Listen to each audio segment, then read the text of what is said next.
RSA 91A. The prayer tonight will be offered by City Clerk Dan Healy, and Alderman Sullivan will lead us in the pledge to the flag.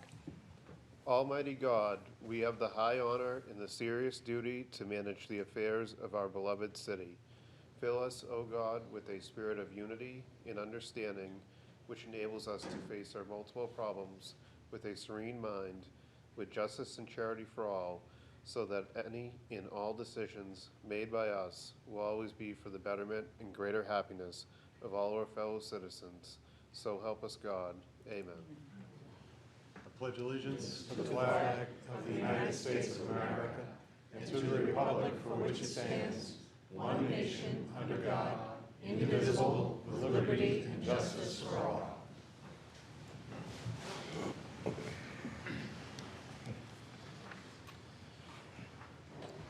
Let's start the meeting by taking a roll call attendance, please. Alderman O'Brien. Alderwoman Timmons. Here. Alderman Moran. Alderman Thibodeau. Here. Alderman Govea. Here. Alderman Lopez. Alderman Sullivan. Here. Alderman Clements. Here. Alderman Senate. Here. Alderman Jetty. Here. Alderman Tebow. Here. Alderman Clee. Here. Alderman Dowd. Alderwoman Kelly. Here. Alderman Wilshire. Here. 11 present, 4 absent. Thank you. I did hear from Alderman Dowd that he was unable to join us due to health reasons this evening, and we know that Alderman O'Brien is still out due to health reasons. Okay, also joining us this evening is Mayor Jim Donchis and Corporation Counsel Steve Bolton. I'm going to turn the meeting over to Alderwoman Shoshana Kelly, who chairs the Personnel Administrative Affairs Committee. We are here this evening for a public hearing of R 25-121, proposing the amendment to the city charter relative to establishing a limitation on annual budgets. We'll be taking testimony in favor and opposition, but we're going to start with the mayor. He would like to speak on this. Mr. Mayor? All right. Well, Madam Chair, thank you very much. At the beginning of any public hearing, we try to present what it is that is the issue so that people can respond for and against. And I thought that I would take a moment to explain how we got here and why this is being proposed. Then Attorney Bolton can talk through the kind of the details of the way this would work, were it to go on the ballot and were it to pass. And then John Griffin, the CFO, is here to fill in any of the gaps or answer any questions. So Alderman Clemens and I have talked about this and have proposed this because what we have now, after the intervention of the courts and the intervention of the legislature, is not working for the benefit of the citizens of Nashua. And the way this happened was as follows. The budget cap was passed back in the early 1990s, early to mid 1990s, and went on the ballot, and it passed the voters. But the language in the charter, if you look at section 56 and the subsections, the language of the charter is very bare bones, very minimal. All it says is that expenditures are subject to the cap. That's all it says. That's all the charter says. It does not define what is in and what is out in terms of what should be included. Now, I see former Alderman T-Boom here, and he was a moving force in terms of getting this passed. But at the time that the budget cap passed, the Board of Aldermen, I think through the with the support of Alderman T-Boom,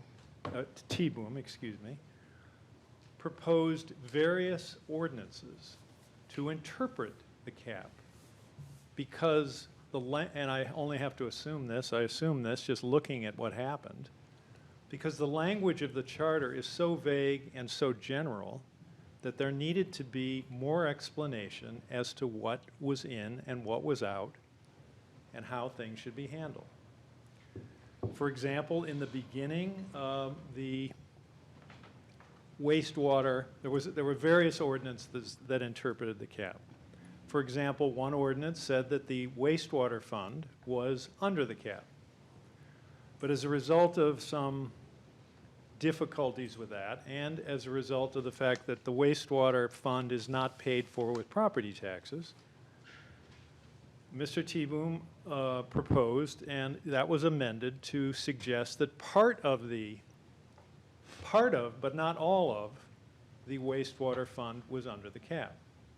The operational expenses were under the cap pursuant to this ordinance. The capital expenses were not. But there were other ordinances which said what is in and what was out. Then, some years ago, I and the Board of Aldermen, I supported and the Board of Aldermen passed an amendment to those ordinances interpreting the cap. And the amendment that passed said that instead of some of the, like half of the wastewater fund being not under the cap, we would exclude the entire wastewater fund from under the cap because it is not paid for by taxes. It's paid for by a user fee, and that user fee is very driven by environmental regulations, and there's heavy regulation by the EPA of the wastewater plant. So we proposed a change that made, I'm saying, a modest change to what's under the cap. Now, Mr. T-Boom disagreed, and that certainly was his right. And once that passed, and I think he'll verify this, he challenged the change in court. Now, I don't think that he had grounds, really, and the subsequent litigation confirmed that. But the court, the Superior Court, in considering the Nashua budget cap, measured it or compared it to the state law, which actually passed after our budget cap, but which says what budget and tax caps must include. And when the judge, this was Judge Temple, compared our cap to the state law, his finding was that our budget cap did not comply with state law because it did not include the proper method of exclusion, one required by the state law. And he, on his own initiative, invalidated the cap, said it's not legal. So it no longer was operational. Now this is, the city did not request that the judge do that. We didn't come up with that. We didn't even propose it. We never really imagined that it would happen, but it did. So the judge rules that the cap is invalid and inoperable. Mr. T-Boom, as was his right, appealed that to the New Hampshire Supreme Court. The Supreme Court affirmed, meaning agreed with, the lower court and held that the cap was not valid or legal or operational. So there was no cap at all. Then the legislature, a couple of 2 or 3 years later, got involved. Without talking to our legal department or to the city, and in opposition to the entire Nashua delegation, who was telling them that what they were proposing would not work. But the legislature, in its wisdom, didn't want to listen. So what they passed was a law which says that, which basically, I mean, it did it in a kind of a roundabout way, but applied only to Nashua, and it basically grandfathered the charter language only of the Nashua cap. So the only provisions which the legislature validated of our cap was the language in the charter. And as I've already mentioned, the language in the charter is very bare bones, vague, and all it says is that expenditures are controlled. Does not define what's in, what's out. So the word expenditure, and that's all we have now, the word expenditure is a very broad term. It includes when we get a grant from the federal government or the state and we write a check simply as a pass-through, that is an expenditure by the city of Nashua. So that all, now grants are under the cap. Same when we pass a bond issue, which under the interpretive ordinances, that went back, way back, would not have been considered, nor would have grants. Bond issues, same thing. So the cap became really unworkable because now we had to, if we got a $10 million grant, we've got to pass an appropriation, maybe we have to pass an exclusion in order to accept and spend the grant. So we've been working with this for a few years, and it's just doesn't accomplish what you're looking for. And I'm talking mostly to the people who I know are here to oppose this. It does not accomplish what you're looking for. What we have now, after the interference by the court and after the interference by the legislature. So as we thought about it, and we got some input from some of the aldermen, we thought, well, rather than have this unworkable situation, this kind of ridiculous approach, which we're left with at this point, let's just propose something new. Let's propose an entirely new start.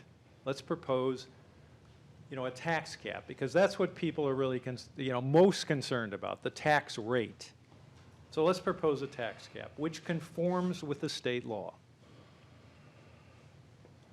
And that way, we'll have something workable, which, if it gets on the ballot, and if it passes, will help to accomplish what you're looking for, which is to try to keep the tax rate as low as possible. Now, if the Board of Aldermen votes, doesn't put this on the ballot, or if it goes on the ballot and does not pass, okay, we're left with this mishmash, this chaos, which we have now. We'll just have to continue with what we got. But I hope that you will think about what I've said, take an actual look at what this does, and listen to Attorney Bolton. This is not some end around. This thing that we have now is not working for the reasons that I've explained. Expenditures is much too broad a term to be workable. So I hope you'll think about what I've said. I mean, I know your inclination is to oppose this. And again, if you defeat it here or at the ballot, you should think about and learn what we're dealing with now, because I don't think if you knew the details, you would agree with what we've got at all. So I just ask you to think about what this does and the situation we're in now, because I believe if you do, and put aside who's proposing this and all, who's against it and all this kind of thing, just think about what's being proposed as an alternative to what we have. I believe you will conclude that this is a step forward, not a step back. But again, if it doesn't pass, okay, we'll just deal with what we have, which is chaotic. Now, I'm going to turn this over, if Attorney Bolton, maybe you could give a few details. John Griffin, CFO, can answer any financial questions. But those are my feelings on the matter. Thank you, Attorney Bolton. Thank you. The simple answer, if we could do it, would be to say the tax rate can't go up by more than 2.5% a year. We can't do it. There's a Supreme Court of New Hampshire case, Bell versus Arell, where something like that was attempted. It's a 1983 case. Makes it clear that tax rates for all communities in New Hampshire are set by the Department of Revenue Administration. We can't change that. The fact that we're allowed by state enabling legislation to have a tax cap or a spending cap doesn't mean we can override the laws regarding the setting of the tax rate by the Department of Revenue Administration. So how does the Department of Revenue Administration set a tax rate for communities? It's complicated, but simplest form. You start with what the city is going to spend according to its budget. To that, you adjust it by subtracting out revenue from other sources. Add in what the city's going to have to pay for its share of the county taxes, divide by the tax base in the community. That gets you your rate, $18 and some odd cents per thousand. That's how they do it. So they determine, and that's just very simplified, but they determine the amount that has to be raised by the property tax. So maybe we can impact what that number is and try to control not the entirety of the annual budget, but control the amount of revenue that we're going to raise by the property tax. Okay, so how do we do that? What this proposed charter change suggests is we take last year's amount to be raised by property tax, and we will know that because when the DRA sets the tax rate, they send us forms that explain how it was set, and one of the numbers in there is the amount to be raised from property tax. So you start with that number. Add an inflation factor, whatever inflation factor you want. This proposed charter amendment uses the same inflation factor.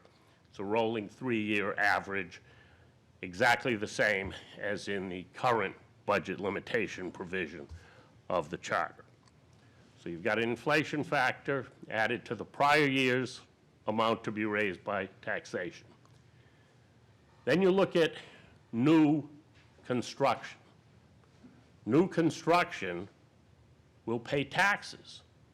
That's all new revenue, new money. So we add that in. Then you look at the revenue that you get from other sources. Motor vehicle registration fees, parking meters, whatever else. You estimate what you expect to get in other revenues, and we do that now in the budget, and that's one of the factors that is used in setting the tax rate currently. So you look at other revenues, and you say, okay, we'll estimate other revenues, and we'll add that in. So because property taxpayers aren't going to have to pay for that, it's other revenues. And that becomes your limitation in your budget. You can't have a budget any higher than what that is. Last year's plus inflation factor, plus the estimated amount you're going to get from new construction, plus revenue from all other non-property tax sources. That's your limitation. You can't go higher than that in setting the budget. And you can't go any higher than that in special appropriations during the course of the fiscal year.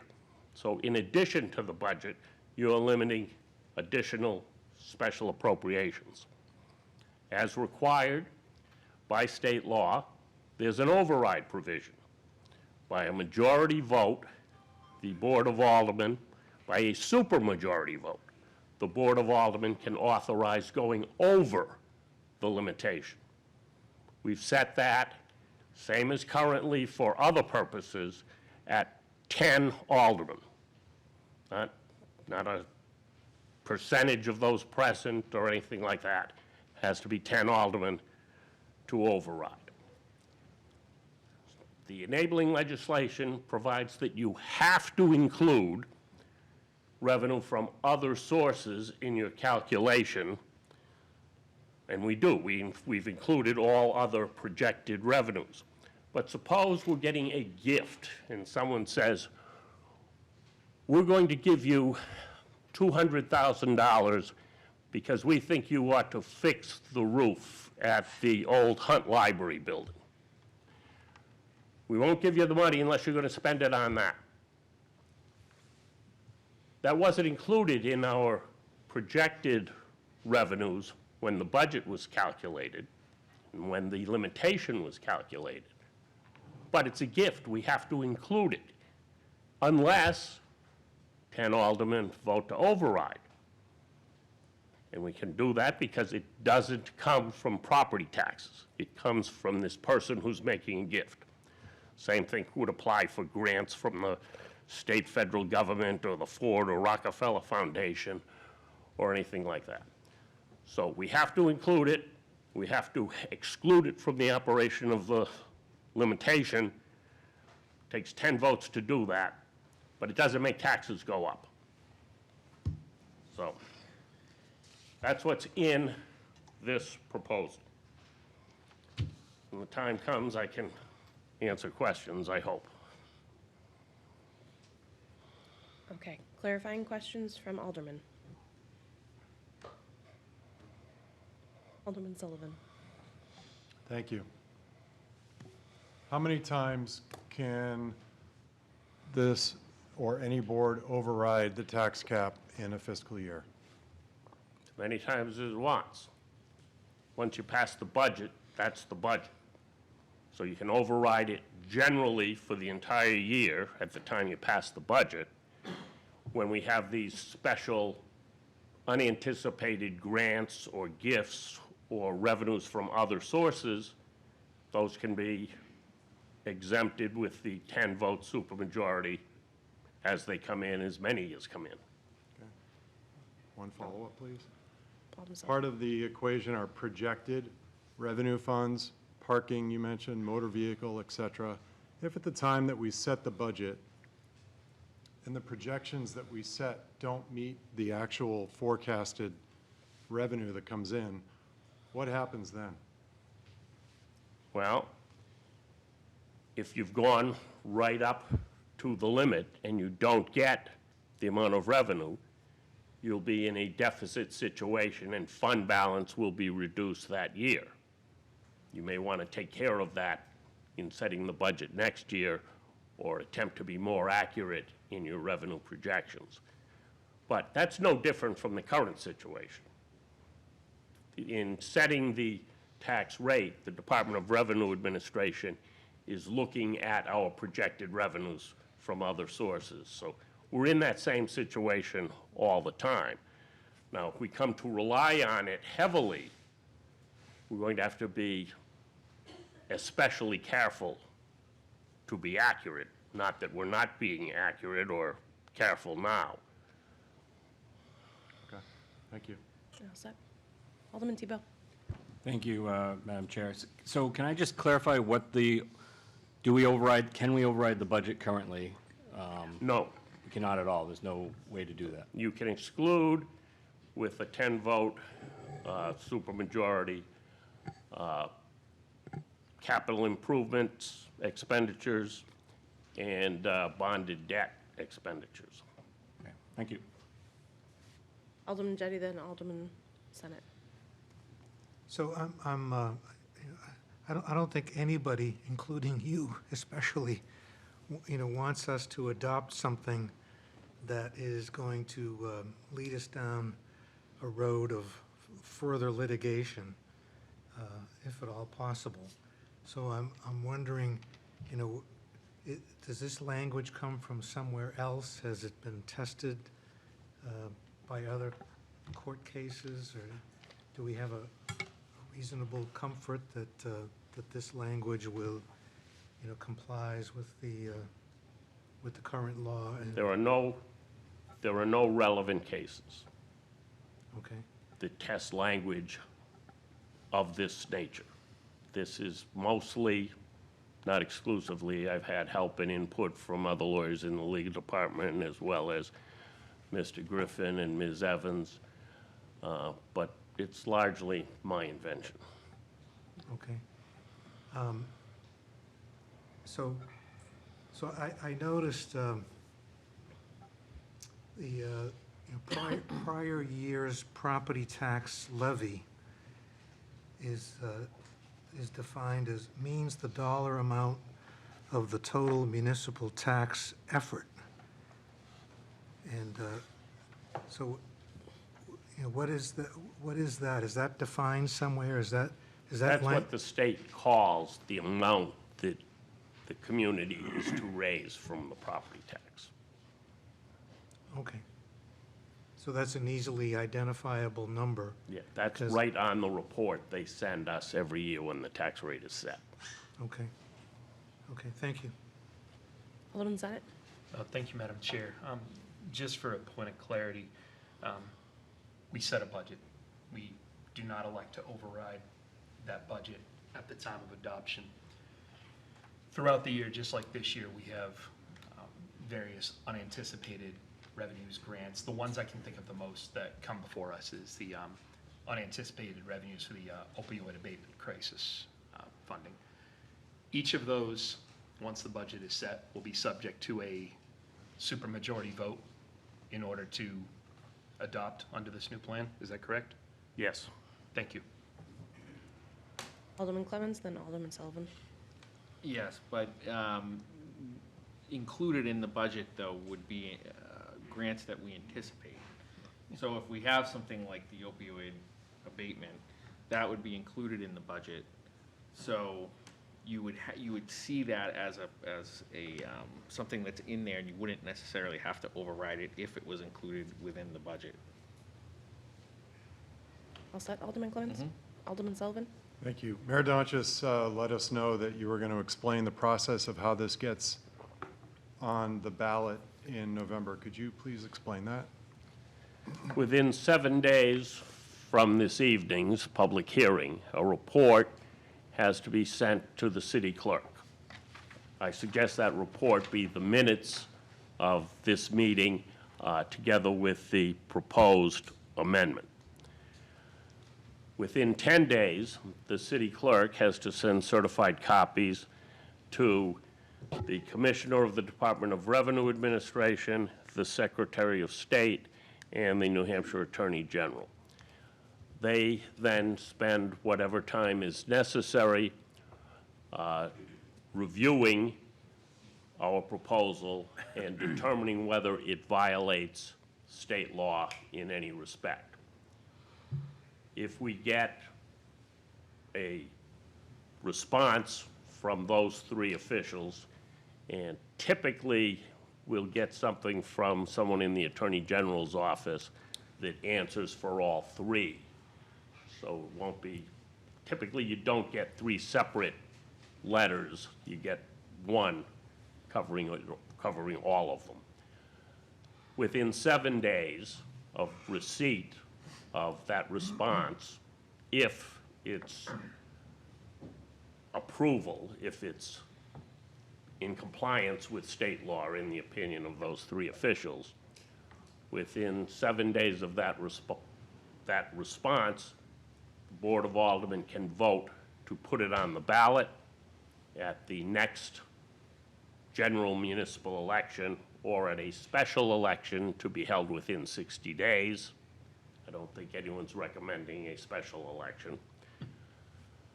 And then if a majority of the electorate votes in favor, the charter is amended in accordance therewith. If a majority does not, the charter stays as it is. Thank you. Alderman Jettie? I'm sorry, Alderman Clegg, you had your hand up, then Alderman Jettie. Thank you, Madam Chairwoman. Two questions. One is, It's a majority of the electorate and not like 2/3 or anything, it just has to be a majority? Correct. Okay. And just as a side note for anyone that pulls up the legislation that we have before us, which is R 25-121, if you look at the analysis, it's, albeit brief, the last paragraph of it has a slight outline of what Attorney Bolton has said of the steps that it has to go through, the 7 steps and going to Concord and so on. So, thank you. Alderman Jettie, then Alderman Lopez. So, Attorney Bolton, you said within 7 days of tonight's public hearing.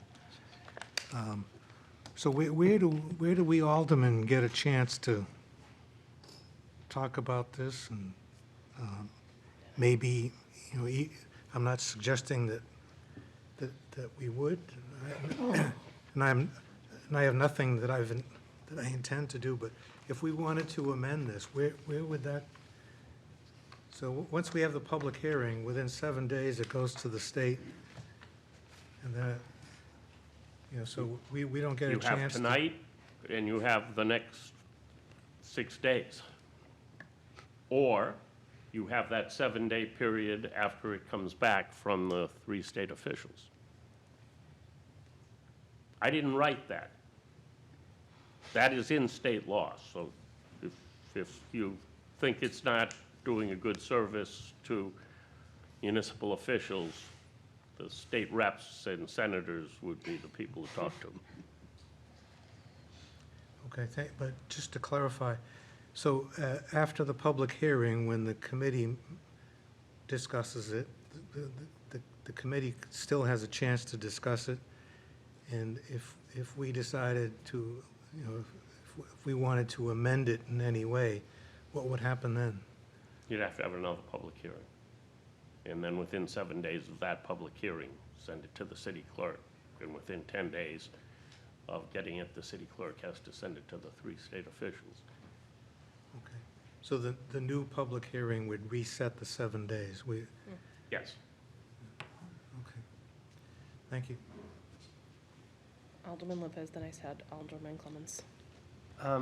When, assuming this goes to the state and comes back and is approved to be on the ballot, what would the wording look like on the ballot? Would it be the entire amendment here? Is there going to be an extra page that is attached to the ballot, or is there a summary in here somewhere that would be what's on the ballot? And It's contained in the resolution.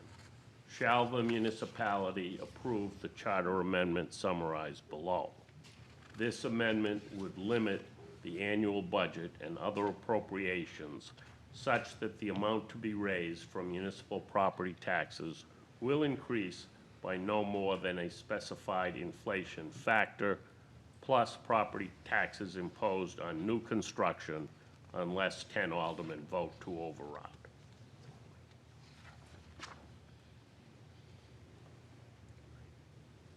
all right, thank you, Attorney Bolton. I appreciate it. I was scrolling while I was listening, but I have a paperclip here that's helping me. All set, Alderman Lopez? Yes. Alderman Clemens? Oh, I'm You're all good. set? Thank you. I actually have a question. So you said that the other opportunity for us to amend would be after we get it back from the 3 officials. If we amend it, then Then we'd have to have another public hearing and go through the process. go through it all over again. Okay. Yes. All set with clarifying questions. Alderman Thibodeau. Kind of in line with Alderman Jettie. So obviously 7 days is before our next Board of Aldermen meeting. So when does the vote by the board, is that supposed to be happening this evening? That the board is approving this to move forward? When is that meeting? I have written a motion that I propose be offered tonight, if it's desired. And that motion would be to direct the legislative manager to forward a report consisting of the minutes of tonight's proceedings plus the proposed amendment to the city clerk, so that the city clerk can then take the action required. All within 7 days. Alderman Clemmons. To further clarify that, though, once it came back from the state, whether it was legal or not, it would be at that point, and correct me if I'm wrong, but it would be at that point that the Board of Aldermen would then decide whether it goes forward on the ballot or not. Is that correct? That is correct. Okay. That decision, if you want to put it on the ballot, you have to do that within 7 days of getting the Yeah, answer back from the 3 state officials. okay, thank you. And if I'm correct, that would put us at the February 25th Board of Aldermen meeting. Is that correct? Oh, probably longer than that. I expect the state officials to take a month at least. Oh, okay. Okay. Anything else from Alderman? Okay, so we will move into the public hearing. I'll be taking testimony in favor as well as in opposition. Please, when you come to the mic, state your name and address. There are no signs allowed in the aldermanic chamber. So I will start by calling for testimony in favor.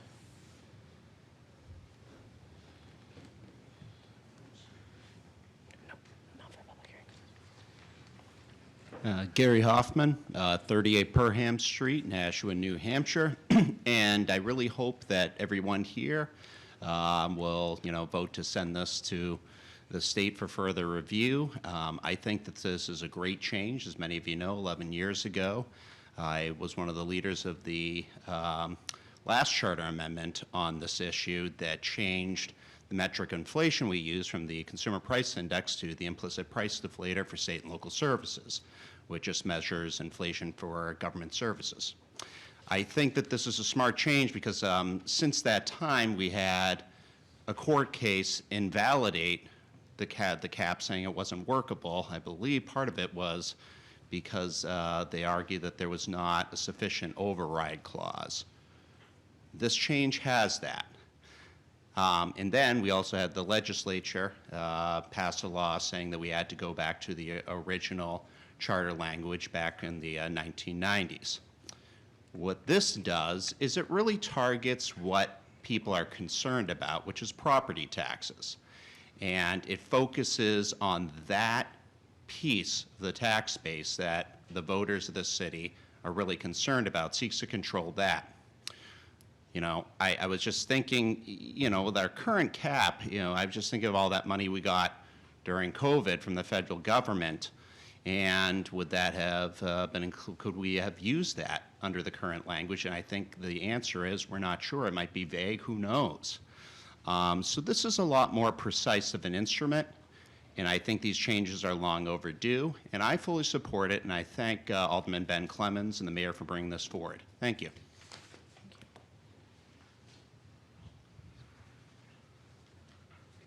Okay, my name is Fred T-Boom, 24 Cheyenne Drive. I think Mayor Dunn has mentioned my name at least 10 times. So permit me to take a little bit of time. First of all, this is a public hearing. This is not a committee meeting. And I have a question, first of all. Is this a subcommittee of the Administrative Affairs Committee, or is this a special Board of Aldermen meeting? Special board. I'm asking the chair. It is a special board.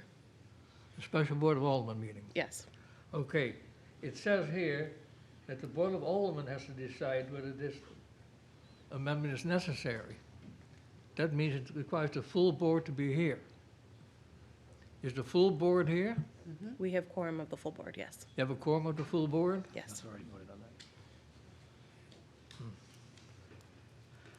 Well, the first thing I'd say is this should go back to the full board, all 15 members, because it says right here that the Board of Aldermen consider it to be necessary to pass this amendment. Not a special Board of Aldermen meeting, a full board meeting. So I completely disagree with all. That was done already, Mr. Tebow. That was The separate full case. board at a regular meeting voted The as full to board necessity. passed it, I have the minutes. In fact, I have the minutes with me. The full board referred it without further discussion, undertaking the 15 members that voted, to refer to the Aldermanic Administrative Affairs Committee, your committee. No, correct. That's where it is now. If your Administrative Affairs Committee decides to forward it to the full board, that's different. But it was referred to the Aldermanic meeting, not to the Special Board of Alderman meeting.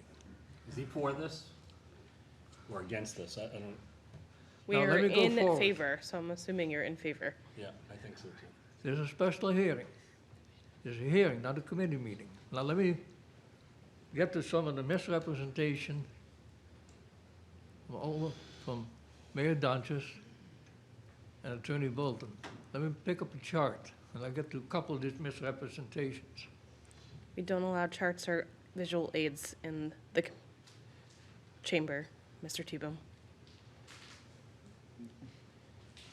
I mean, if he's gonna redefine The a first special representation, board meeting, then where's? This is, Mr. Tebow, we do not allow signs or visual aids in the aldermanic chamber.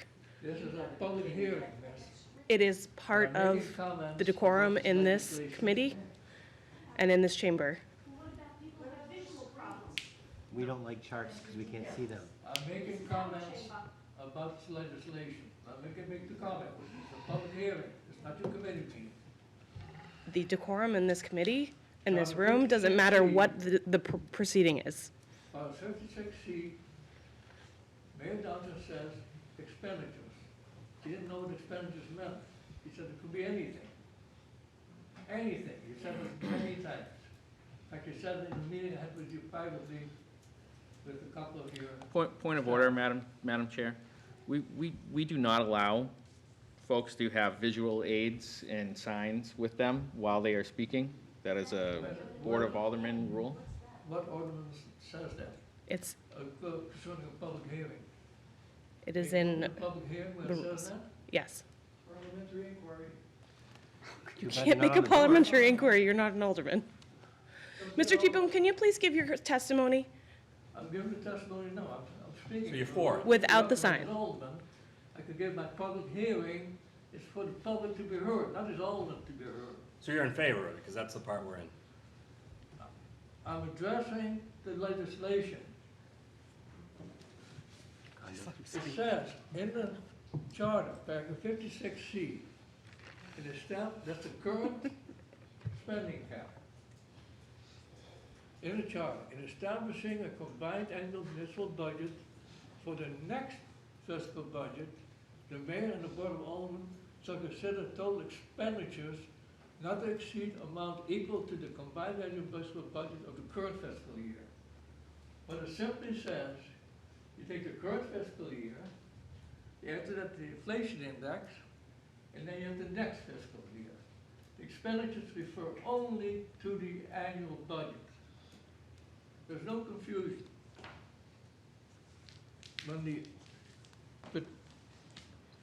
budget cap passed back in 1993, almost 35 years ago, Mayor Wagner had no problems with it. Mayor Davison had no problems with it. Mayor Streeter had no problems with it. And Mayor Lozo, not only had no problems with it, never once overrode the budget. Mayor Donches took office, and a week after he took office, he said, I got problems. I don't like the mandates. And he's had problems with it ever since.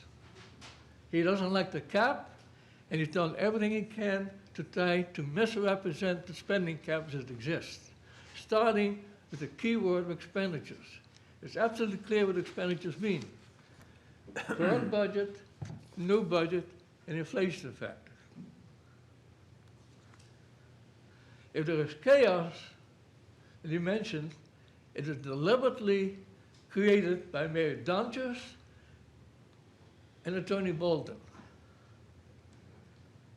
State law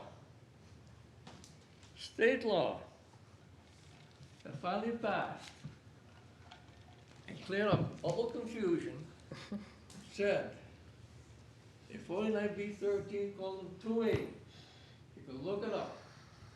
It said, notwithstanding RSA 49B1, which means it does not have to be compliant exactly with state law, notwithstanding. When I mean one deals with all home rules have to be consistent. It's a notwithstanding the consistency, all towns and city charters which have been adopted, revised or amended to include a tax and spending cap of any kind. All elections properly held and all actions properly taken related to the spending cap are hereby endorsed, ratified, validated, and legalized and are fully enforceable. There's absolutely no confusion. There's no chaos. There's no misunderstanding, except if this mayor and this attorney have deliberately contrived on the citizens. And they've contrived it because the chaos is represented in a very simple chart. It's my final chart.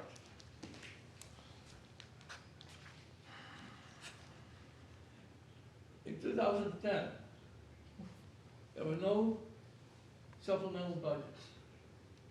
In 2011, there was $900,000. In 2012, no supplemental budgets. 2013, no supplemental budgets. And then we come to 2022, $80.5 million of supplemental budgets.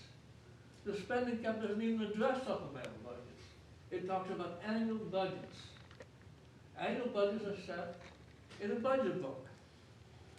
Supplemental budget is something new. It didn't exist 20 years ago. It didn't exist 10 years ago. It has taken off like crazy under Mayor Donches. In 2024, $24.6 million supplemental appropriations. This year, $47.4 million supplemental appropriations. It doesn't stop. You have a budget, and we set the budget, it's meaningless because you keep coming up with supplemental appropriations. On top of that, the original budget never had grants. It never mentions grants. The budget didn't contain the word grants. There's nothing in the ordinances the Mayor Donches mentioned that talks about grants. Grants were added under the instruction of old Attorney Bolton, stating you had to have it. No, you don't, because as I showed you earlier, the spending cap is grandfathered. It says anything prior to July 2011. 2011 is when the state adopted a cap. Spending cap or tax cap. The national cap predates state law by 18 years and never had a grant. No, ever had a supplemental appropriations. The chaos has been presented by Mayor Donches and Attorney Bolton with complete misrepresentation. Thank you. But, Mr. Teboom, that leaves out the invalidation by the court and the subsequent action by the legislature. I mean, the court invalidated the cap when you brought suit. So to suggest that I created the chaos, I don't think is correct. The court decision created the chaos. That was the first step. The court stated in 2021. And you've litigated this over and over and over, and you keep losing. In 2021, anytime before July 5th, 2011 is fully validated, fully enforceable. Meaning anything in all caps, there are some 9 or 10 caps in the state of New Hampshire. They were all invalidated prior to this state law. It didn't just apply to Nashua, it applied to the entire state, not just Nashua. Looking for further testimony in favor. In favor. You know, I speak to both sides, and tonight, because it's so complicated, I want to understand what we're listening to here. Name and address, please, first. Sure, Lori Ortolano, 41 Berkeley Street. First of all, regarding the process, I'm a little bit disappointed, I think, and confused, because now it looks like it's a jam it through kind of deal. I thought we were coming out here tonight to have a hearing, then I would hear the full Board of Aldermen debate it, but you're not going to debate it as a full board. It's a Personnel Administrative Affairs Committee that meets after this, and then and Attorney Bolton has written specific language for the members here, which I don't know, to make I guess before you meet, before you even discuss it as a group, the full board is going to vote to send it all up. And I feel like we've been ripped off from listening to the discussion that I thought we should have. You know, and I hear when it comes back from the, state, then you can vote to approve it if you want to put it on the ballot. But I think this is, to me, it's backwards. I wonder why you didn't address it as a full board publicly before the hearing was done, and consider the language and whether you liked it. We'd hear all the debate on it and then come forward to a public hearing where we could understand your positions as board members and your concerns, not just the presentation of the administration, and then do it that way. So that's part of the confusion I have. Attorney And Bolton, did when you it wanna comes reply? to, I may not have made myself clear earlier. My suggestion is a motion be made that a report consisting of the minutes of tonight's proceedings and the proposed amendment be submitted to the city clerk. That's a motion.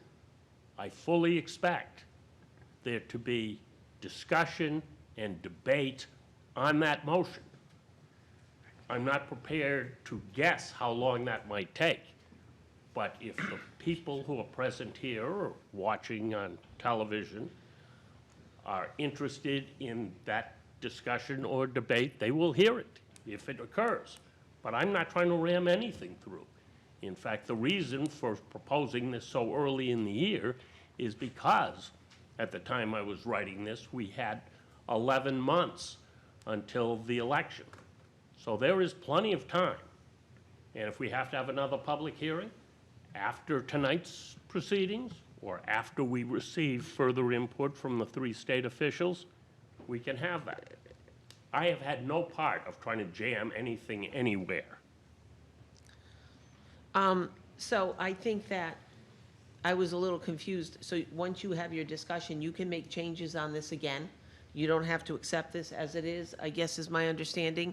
Then you can hold another public hearing and change it and attest with that hearing, send it to the clerk, and within 6 or 7 days, send that to the state. This can be an iterative process. Is that correct? Okay. I don't know where the sign ordinance thing came from, because I've stood before this Board of Aldermen. I brought in my own poster board signs on my property and my abatement. I showed them, nobody yelled about it or said you can't have a sign. I think you really ought to relook at that when it comes to important, critical things like public hearings on changing a charter that involves, you know, how much money we're going to appropriate for a city our size. I don't think that the charts should have been such a big deal. When I look at the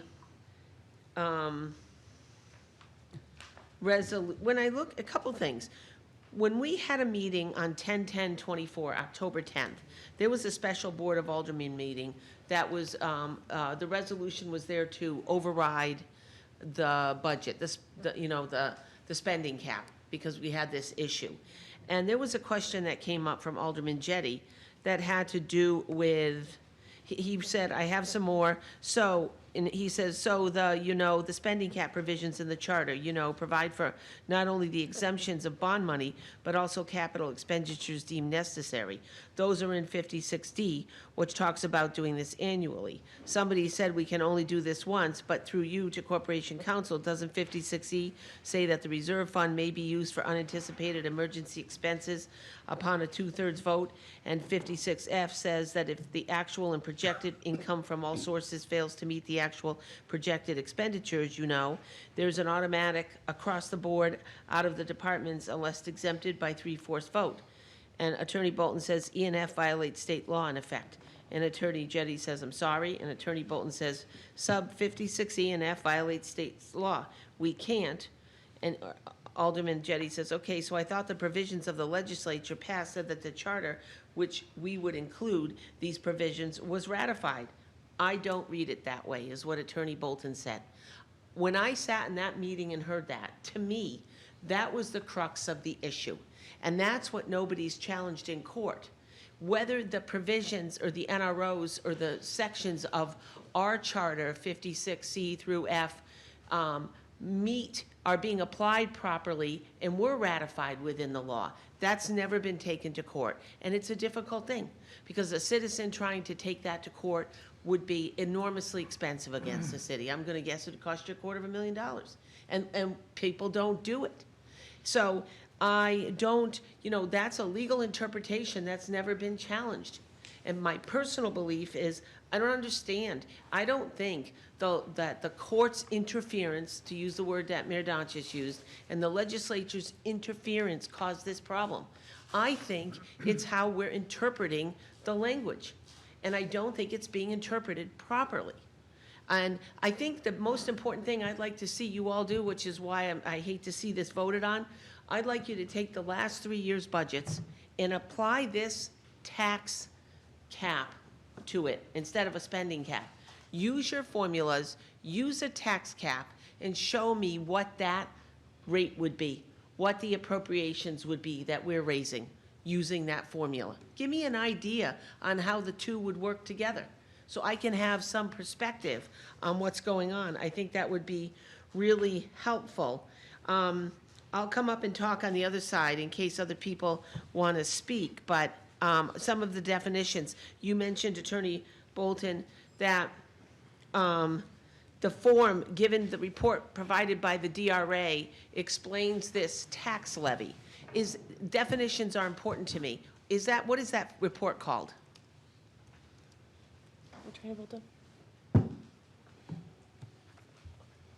I can't recall the exact name. It is the report that we get each year that tells us what the tax rate is. If I got that report and I looked at it, would it have a line that says tax levy? Would those exact words be used? I think it would be what is in the resolution. I think it's the it's called the municipal tax effort in the report. Okay, so I would just suggest that you align the definitions and the words with what's on the forms, because it makes it so much easier for us to follow it. If you read the definition in the resolution, it uses the exact language that's on the form.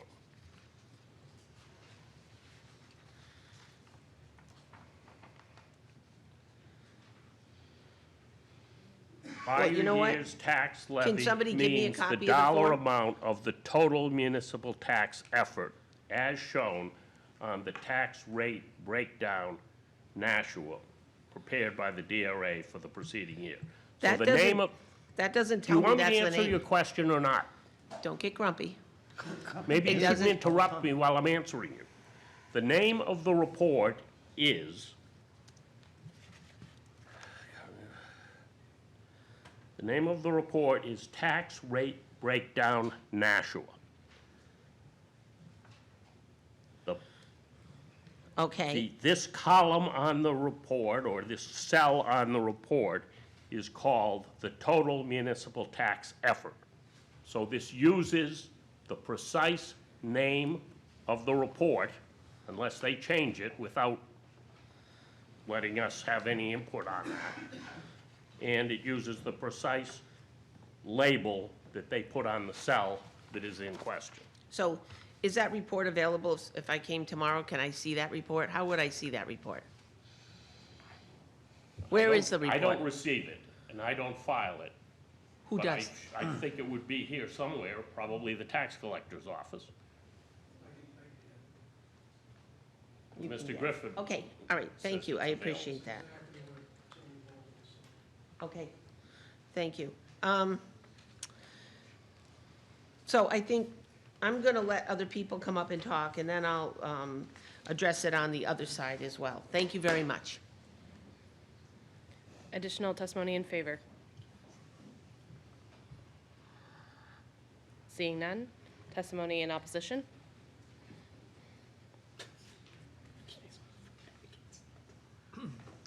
Okay, my Fred Teboom, 24 Cheyenne Drive. First of all, it says here in the summary, Attorney Bolton mentioned that the summary will be stated, not the full 2 pages. So right there, to the citizens, the summary is important. Take a look at the summary. Summary says, this amendment would limit the annual budget and other appropriations such that the amount to be raised from municipal property taxes will be increased by no more than a specified inflation factor, plus property taxes imposed on new construction, unless then Alderman to override. What is missing here, Mr. Bolton, Attorney Bolton, since you wrote this thing? We're left of a very important part of the introduction. Paragraph F talks about borrowing. And borrowing is exempted. It says under F,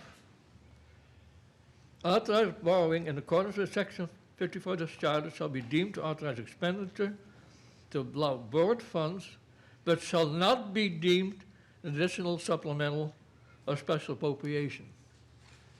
Meaning borrowing is exempted. Madam Chair, may I Attorney Bolton, respond? sorry. The face amount of the bonds will not be counted as an appropriation. The debt service will. That's the point. It will take the debt service and exclude it. No, From it the does cap. not exclude It would debt be service. included. It says authorized borrowing in accordance shall be deemed authorized expending the borrowed funds. That means you borrow the money and expend the money, and it's not included in this summary. The borrowing and expending is this, sir, you've been complaining about this right along. You've been referring to it as double counting. Yes. This takes care of that problem. The debt service is counted as an appropriation. The spending of the face amount of the bond is not. That's not what it says. That's not what the paragraph reads.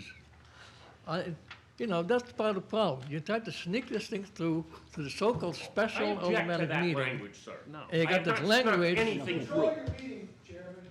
And this language is very clear. It says the spending is not to be deemed an additional supplemental or special appropriation. The word not. Now, if you take the word not out, then I'll accept it. That's just one of the The problems. debt service has to be appropriated. It will be part of the budget. But it's It not. has always been part of the budget. It's always been part of the budget, but you're in paragraph F excluding it. No, it doesn't exclude the debt service. It includes the borrowing and the spending of the face amount. Mr. Griffin, do you want to clarify this? I said earlier, this is a hearing. I said earlier, chaos was created when all these previous mayors had no problems. I said earlier, Mayor Donchis and Attorney Bolton, who used to be an alderman, like was president of the board, created this chaos. It's a paragraph like paragraph F that creates more chaos. Read it. You can shake your head all you want, but read it carefully. So it's not in fact, I'm just talking about the summary. There are so many other parts. I'll come back and address some details, but just to give you another part, this is a combination tax cap and spending cap. If it were just said, take the levy, and the levy were publicly available, so people would know where to find it. It wasn't a hidden document somewhere.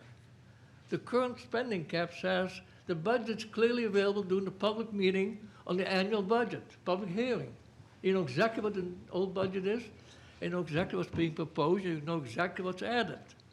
It's only the supplemental budgets that go in the dark. And they're not publicly very well available. But if you had the tax levy publicly available, let's say it's made publicly available during the public hearing, I would have no problem with it. If you put a limit on the tax levy to this inflation index, even though under Mr. Hoffman, who's now the president of the National Teachers Union, I won't have a problem with that either. But he's got all kinds of additional stuff in there. New construction, for example. You count new construction when you get your next tax bill. Then the next levy is created. It looks at all the taxable property in Nashua, and it includes all the new construction. So why should your construction be added before you get to the next property tax levy? It's already included. That's just another confusion factor. All right, Projected other revenues. Could you repeat that, please? I'm trying to follow what you're saying. New construction revenue is encompassed within the tax levy. It's the tax levy. It's the amount of money that has to be gathered from the taxpayers to pay for the budgets. And new construction, taxes for new construction are included in the tax levy. You don't need to separately enumerate it, or exclude it, or add it, or whatever you're doing with this thing.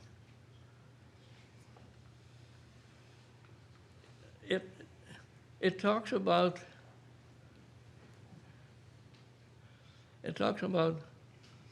grants and gifts and other things. It's confusing. If all you want to do is a tax cap, all you do is say, take the levy, make it publicly available, so not only just Mr. John Givens knows where it is, John Griffin, I'm sorry. Make it publicly available, make it available during the public hearing, and say, that's a tax levy last year, add the inflation index, that's a tax levy next year, here's what the budget is based on that calculation. That's okay, but that's what you're doing. In fact, here, when you introduce this thing, you haven't even calculated it out. Is correct. Can I ask you a question? Where's the then? calculation? Can I ask you, so you're saying you're okay with it if we took out the construction escalator? No, I said, if you take the first paragraph that says, take the tax levy from previous year, multiply that by the inflation factor, come up with the tax levy for the next year, and from that, back up the calculation back to the allowable spending in the budget, that's fine. Why throw in all this other stuff? That's a very simple statement. They say you can override it with 10 members of the Board of Aldermen. We don't even put a limit on that. Why is it borrowing in there? Why is it talk about construction revenue? Why is it talk about all these other things that have nothing necessarily to do with the tax levy? If you want to do a tax cap, fine. Make it a nice and simple tax cap. Don't create more confusion and more chaos. And certainly, the way this is written, there'll be so many holes found by another mayor after Mayor Donches, who doesn't like the cap, that we'll be back in court, we'll be extending it here, and trying to get another one poured down the throats of the citizens. And let me say one other thing. The citizens of Nashua, through a petition drive, passed the budget cap. Not the aldermanic votes. Not the alderman with 15 votes, or not even 15 votes here, as I can see it. If the citizens don't like it, let the citizens pass another petition. It should not be the business of the alderman to change the budget cap. They didn't create it, they shouldn't override it or change it.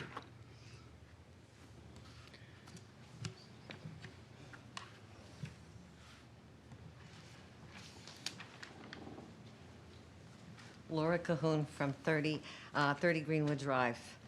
First of all, this resolution is not changing the spending cap. It is taking the spending cap away. I'm going to take it in sections, the way it was written, which was very poorly, and I don't care if legal did write it. The DRA has sets up the tax rate to make sure that Nashua taxpayers collect enough money to cover their expenses. This is done by submitting the budget for the following year. Any additional appropriations should have already been put in the budget, and therefore no additional appropriations should happen. But that's not the way Mayor-Donchis works.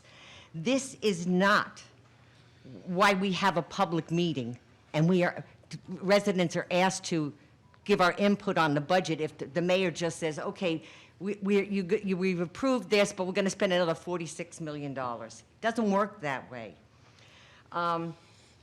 The definitions were very, very creative, to say the least. The budget limits. The city now wants to increase the prior year assessment by the inflation rate. This is going to be done on the actual assessment of properties or on the tax rate. It doesn't explain it in this so-called resolution. Residents do not get a raise every year on inflation rate from their employers, but it seems the city needs more in taxes, so we'll get this inflation. Projects, other revenues, and net new constructions. Residents should be under the impression that our assessing department is keeping up with new construction, and therefore, this should already be picked up with the April 1st assessment that is submitted to the Department of Revenue. If they're not, maybe something should be done about the assessing department. The inflation factor I found to be very creative. The city of Nashua has always used the Consumer Price Index, which is a measure that examines the average change over time in the prices paid by customers for baskets, goods, and services. It is commonly used to assess inflation and the cost of living.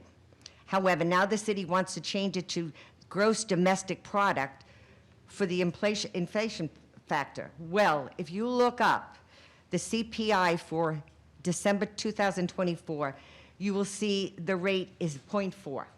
However, if you look up the GDP for December, you will see the rate is 2.4%. So in short, the Nashua taxpayers would be paying an additional 2-point-something% for their residential or their property tax rate. We're not sure. So it looks like the mayor is trying just to get more money from the taxpayers. The new construction revenue should already be picked up by the assessing department. Just like if a home burns down, the assessing department adjusts the records to reflect the damage that has been caused. If the city is now stating that the assessment department is not doing their job, then maybe we need a new assessing department. The prior year tax levy is already done when the city submits their MS1, and that is what the DRA works from. Projected other revenues is a guessing game by the city. The city already estimates the revenue in the general fund, the enterprise fund, and the special revenue fund for the budget. However, the city does not want to count in on the proceeds of the sales of municipal bonds. This is disturbing me because the mayor has said that he would like to keep the borrowing down to $30 million, and he's already surpassed that this year. Please note that the city of Nashua took out bonds in October of 2024 in the amount of $63 million, and most of them were not included in the debt service schedule that the city provided the Nashua taxpayers in the fiscal 2025 budget. All these appropriations should have been listed on the debt schedules, but they were not. Basically, C is the basic cap, and D is the override on the cap. This must be explained to taxpayers, because why would the taxpayers let the Board of Aldermen exclude appropriations from the budget limit? This is not addressed in D as the override. F, this one got me the most. This is just a statement that basically says the BOA can borrow funds, but they shall not be deemed additional supplemental appropriations. In short, the Nashua taxpayers are giving the Board of Aldermen a blank check, and the taxpayers should not question this. This item should be a definite no. Before this resolution goes on the ballot, the Board of Aldermen better take a really close look at what this resolution is doing to the taxpayers. It's not just the spending cap, it's taking away the spending cap. This resolution is allowing Mayor Donchas and the Board of Aldermen to spend more of our taxpayer money. Thank you. Ms. Calhoun, did you state your name and address? I think we've been getting messy, so please make sure you state your name and address before you give your testimony. My name is Dan Richardson. I live at 70 Berkeley Street, Nashua, New Hampshire. I come here tonight to hopefully enlighten you so that you can learn how to make changes to this ordinance or this resolution so that it works better for you. Alderman, I never met you before, but hi. Want to remind you, starting off, is that the Board of Aldermen still does have a code of conduct, and the chairman is responsible for enforcing that. The other thing is, it would have been a good opportunity for aldermen to motion for parliamentary inquiry when the signs came up and said they're not allowed. Try finding that in the rules of the ordinances, code of, the Mason's rules. It's not in there. So it'd be good to do that publicly to make sure that everybody knows that signs are allowed, that are informative for the presentation. I wanted to start off tonight by talking about the necessity. You were to find the necessity for this meeting.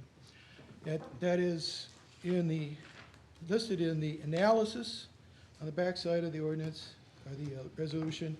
Procedure for the charter amendments set forth in RSA 49-5B5.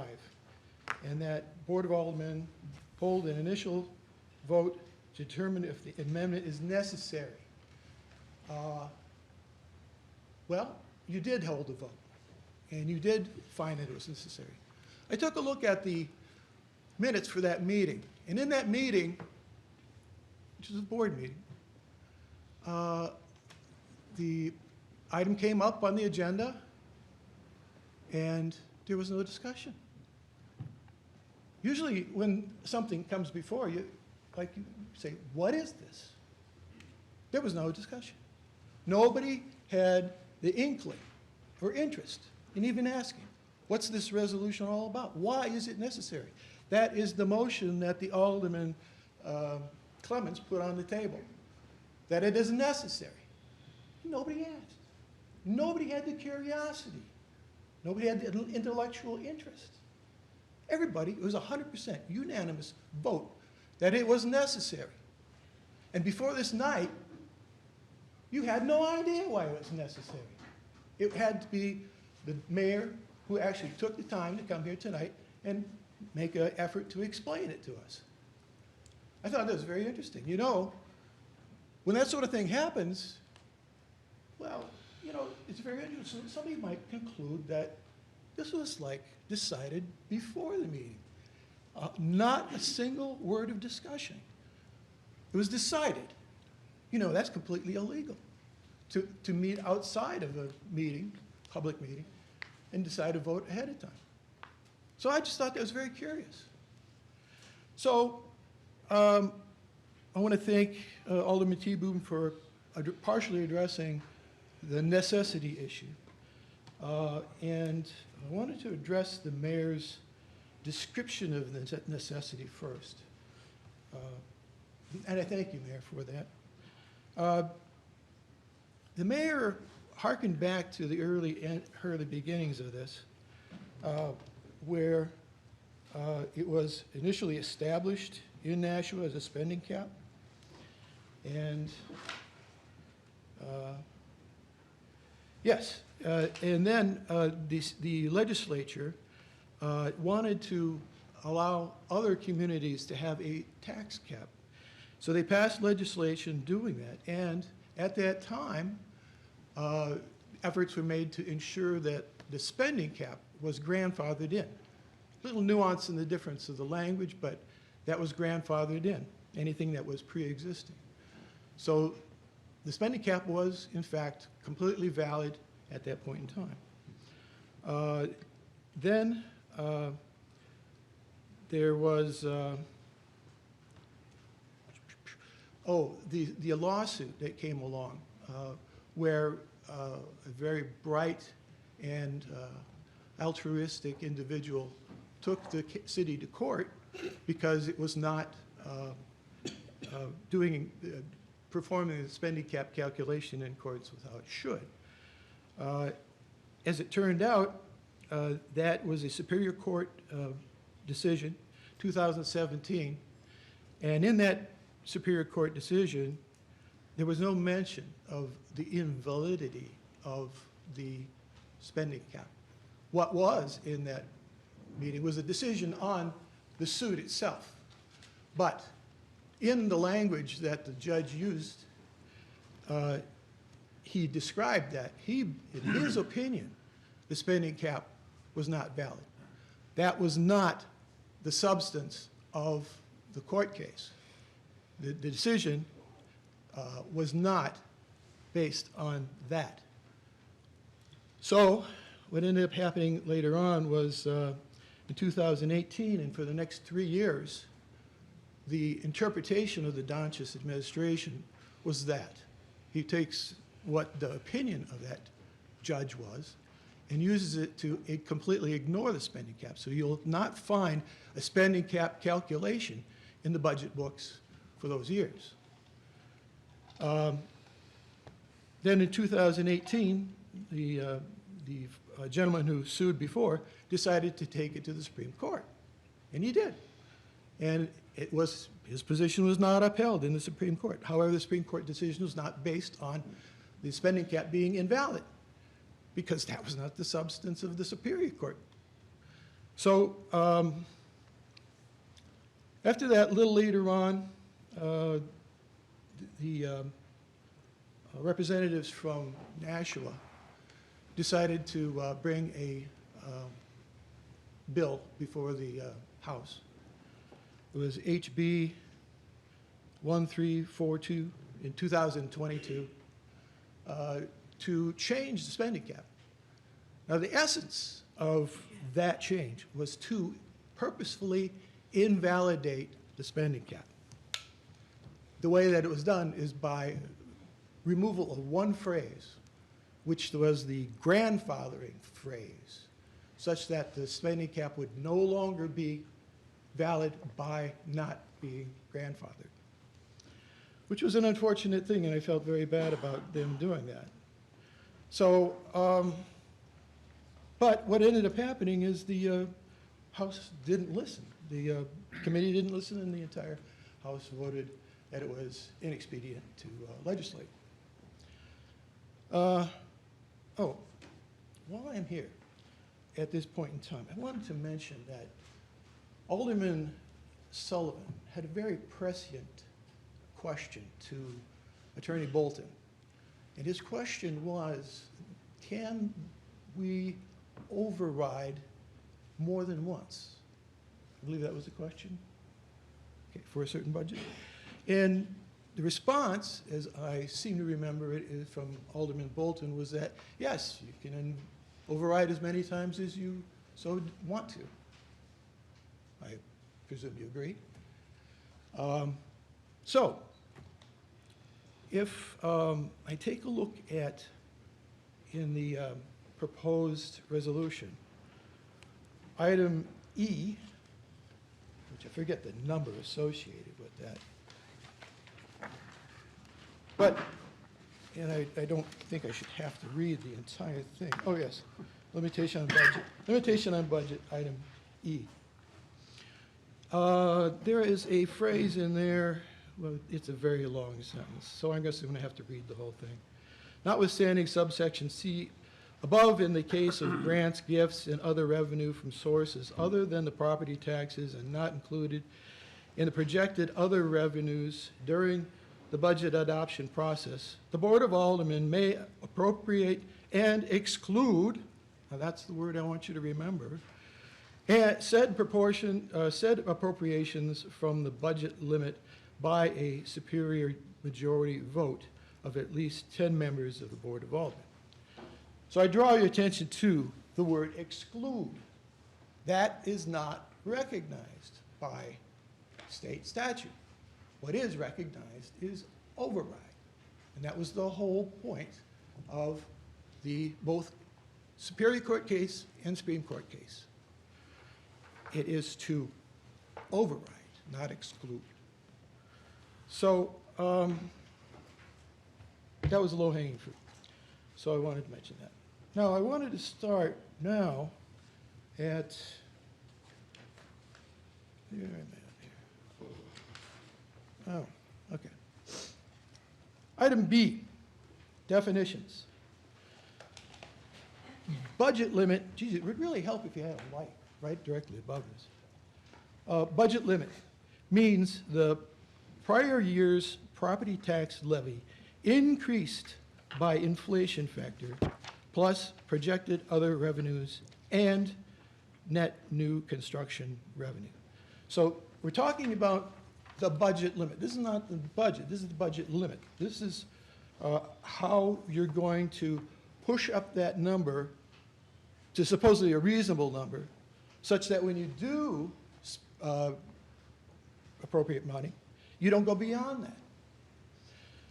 So let's take a look at the components of that projected other revenues, which is referenced in there, which will inflate the limit along with the inflation factor. So we flip over to the next page, which defines prior year's property tax levy. I'm sorry. That's not the one. Projected other revenues. Projected other revenues means estimated revenues to be received, ... That's magical thinking. You say, well, I think I'm going to get so much money next year, right? So I'm just going to go, I'm going to estimate it. Well, how do you estimate it? It's not described here. You just say, I'm going to wet my finger, put it in the wind, and figure out what the number is. Well, that's, magical thinking. And I think that's a pretty bad idea. Also, so carrying on from that, it says projected other revenues means estimated revenues to be received during the coming year. So what you're doing is you're inflating the budget limit by guessing what you're going to get in the coming year.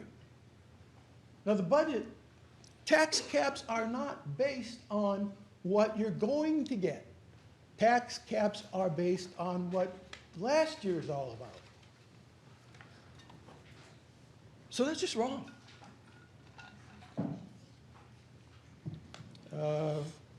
Again, from all other sources, to the general fund and all enterprise and special revenue funds, blah, blah, blah. And this includes gifts, grants, state education funds, et cetera. So, here we are. We can, let me defer that just a little bit. Let's take a look at the other item that we would propose to inflate the budget cap by. That would be the net new construction revenue. We define the new construction revenue. We don't define the net new construction revenue. We define just new construction revenue. Take a note. That means estimated property tax revenue. Again, magical thinking. We're just going to guess what it's going to be. It's horrible. So, from construction activity within the city, blah, blah, blah. Terrible way of doing business. So now I wanted to move on to an example. So let's say, for instance, last year's budget was $1. And your, what do you call it, the inflator, your implicit price deflator. So your implicit price deflator pushes you up 3%. So that would say that the cap would be at $1.03 for the following year, at 3%. But you see, now with this resolution, we're saying, well, we're going to guess what we're going to get in the next year, so we can push up the cap. That makes no sense, but okay, that's what it wants to do. So you say, I'm going to guess that I'm going to get a grant, and the grant's going to be, say, 50 cents. Say, let's just make it like, so 3%. Let's just say it's going to be 10 cents. So 10 cents relative to the dollar, right? So that would push it up to $1.13 for the cap that you should not go beyond. And, okay, so say, for instance, that in fact is what you have for your budget calculation. But then, in that following year, that grant is not realized. So say, for instance, you got nothing. So now you got this budget cap, which was $1.13. But you really, the only thing that's active is the inflator, which would have made it $1.03. So you didn't get that revenue you're talking about, but yet you have given yourself permission to have a budget that's $1.13. So you're only at $1.03. Well, what happens that year is you can say, well, we're below the cap. The cap is $1.13. So now I can have a supplemental appropriation and still be under the cap. What you've done is you've written in the magic to push the budget cap so high by guessing, not realize the guesses that you made, and then now you can say, well, I can appropriate further from property taxes. So I think it's just a bad way of doing business. It's actually dishonest. Let's see, what else do we want to talk about? I'm going to give other people the chance to talk. I'm sure I'll have another opportunity. Thank you. Madam Chair, may I address one issue? Attorney Bolton. The previous speaker made a big point about saying that the use of the word exclude in subparagraph F was improper because state law uses the term override. I quote directly from RSA 49-C 33 Roman numeral 1D. A tax cap provision in the city charter may provide for specific exclusions for dedicated enterprise or self-supporting funds or accounts, capital reserve funds, grants, or revenue from sources other than local taxes. That's why the word exclude was used, because that is what is in the state law. Thank you, Attorney Bolton. Good evening. My name is Paula Johnson. I live here in Nashua. First of all, I just want to talk about, as we begin this, the code of conduct here. Members of the public attending or participating in meetings and hearings shall be treated with respect and courtesy in accordance with this section. You know, I don't care if you're on this board or you're a guest in here, whether you're the mayor or the city attorney. I expect to be treated with respect, because without our tax dollars of us being here fighting for the citizens of this city, if anybody thinks we trust you, I could say we don't. because we're here lining up over a spending cap. I sat on this board with Alderman Wilshire and Attorney Bolton. We never overrode that cap with Bernie Streeter. As a matter of fact, I made sure there had to be 10 votes to override that cap. We never did. We stayed within a budget. And for you all to say that you can't live within a budget, well, shame on you. And I'd like to know why, if this is a public hearing, why Alderman Wilshire isn't running it if it's a full Board of Aldermen meeting? Why is the chair of Personnel Administrative Affairs Committee running this meeting if it's not Personnel Administrative Affairs Committee, it's a full board? I mean, that to me, it's not very good here.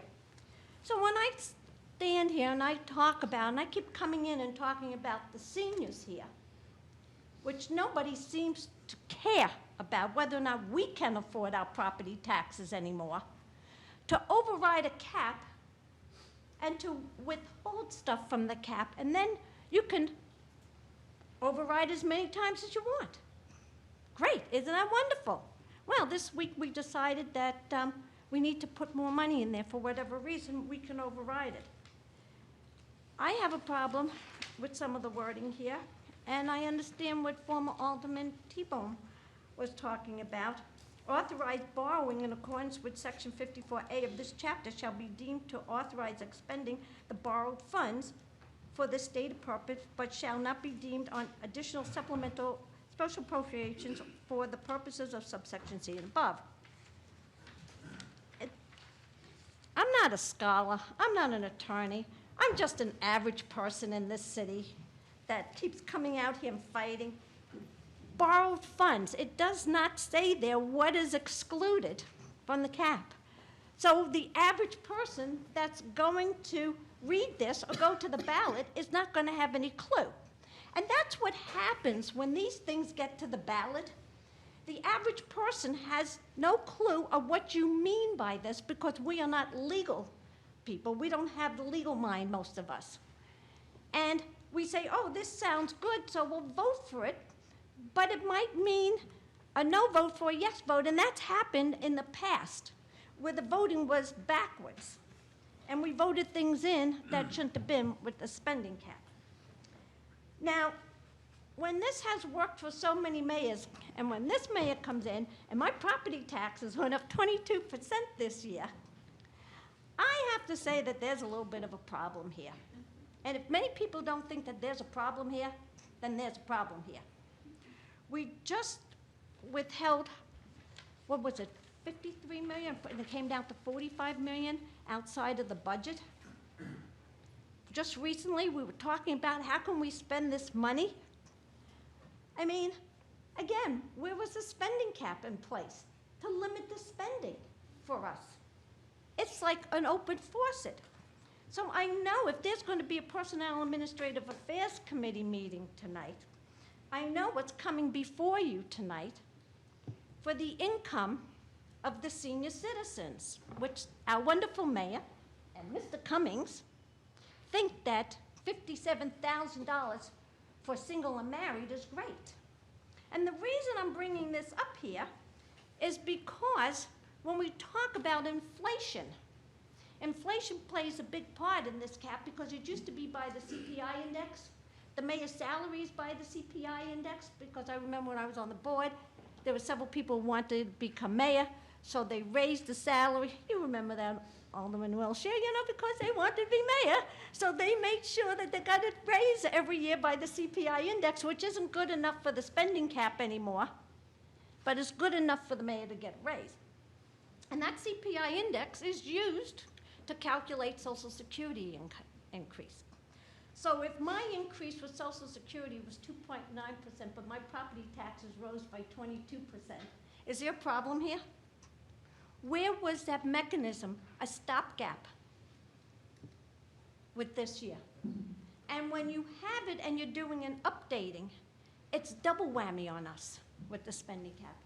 And this year we did an updating again, which we didn't have to do this year. We could have waited from 2 years ago. And so the reason I'm talking to you about this is the spending cap, when it's not in effect, hurts all the citizens in the city, but it really hurts us seniors, because many of us can't afford our homes anymore. And the spending cap was put in the 90s because we had runaway spending with mayors like Mayor Donchis, like we have now. They can't hold the line on spending. Everything is a necessary project. So everything gets put in to be spent. So why as a city do we not decide what is a priority and what isn't? We all live by our own spending cap in our homes, basically, our wants and our needs. And when the city goes crazy with the spending, who has to pay for it? So when you talk about unanticipated revenue, I used to say when I was on the board, that's our motor vehicle. You don't know what you're going to get every year. You can have a good year, you can have a bad year. That's a guesstimate. New construction is a guesstimate. You don't know how many homes are going to be built, how much revenue is going to come in. The only thing you know right now is we, the property owners, who live in our homes right now, who are paying for all this. If we can afford this. The city's going to become unaffordable. There's going to be another tax revolt like we had in the 90s. This was done because of overspending. And many of us who are here now were part of the spending cap back then. And I stand by that spending cap, because you can't ask us to give more than what we have. And some of you on the board are not very happy with what we're saying. I could tell by the faces. Well, you know what? Suck it up, Buttercup. You all voted yourself $4,000 raises, and that has pissed me off more than anything. Yeah.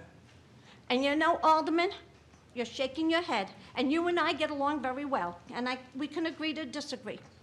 But when you all voted yourself, except for maybe 2 or 3 people, and I know you didn't. I know you didn't. That's why I'm shaking my head. Okay, can I agree with that? And when you all voted yourselves those raises, what does it say to the public here? When you keep raising our taxes and you cannot abide by your spending cap. $9,000 a year you make, and there's many of us that can't even afford $7,000 on our taxes anymore. $3,000 you can't even find anymore. Our values have gone up, and you can't stop this spending. And it is a shame and it's a disgrace that we are coming in here and we're fighting for our rights again. This is about we the people. We own this building. We own this city. It's our property taxes. And you all had, except for a few of them on this board, didn't vote yourselves a raise. And yet, you belittle us, you disrespect us, our attorney disrespects us, our mayor has no respect for us, and I'm tired of this, basically. And I'm not afraid to speak up. And when I was on this board, I spoke up, and when I was on the Board of Education, I spoke up. And it's about time you all realize that we have had it. This city belongs to us. This building belongs to us. Because without our taxes, you wouldn't all be sitting here right now. And you wouldn't have your $9,000 a year. And it is about principle. To come in here and want to change everything because he can't stop spending $21 million on a Riverwalk, which is TIF money. Who's paying for that? Who pays for all that? When people don't pay their taxes, we who are left paying it. $21 million. Was that a necessity? Was the Performing Arts Center a necessity? You didn't raise the money that you were supposed to, did you? No. It falls back on us, the taxpayers. And then you want to know, why are we upset? It's an unaffordable city, and none of you care about us. And the people who work in City Hall, and I'll start naming them if you want me to, how disrespectful they are to us. Maybe they should be fired. You know what I think you should get? DOGE. Department of Government Efficiency. You think it's funny? Because you know what? We can't afford it. Maybe you're just too top-heavy here. Thank you.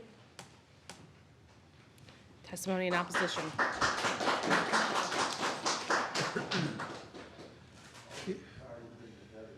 Name and address, please, for the record. Good evening, Stephen Scare, 111 East Hobart Street.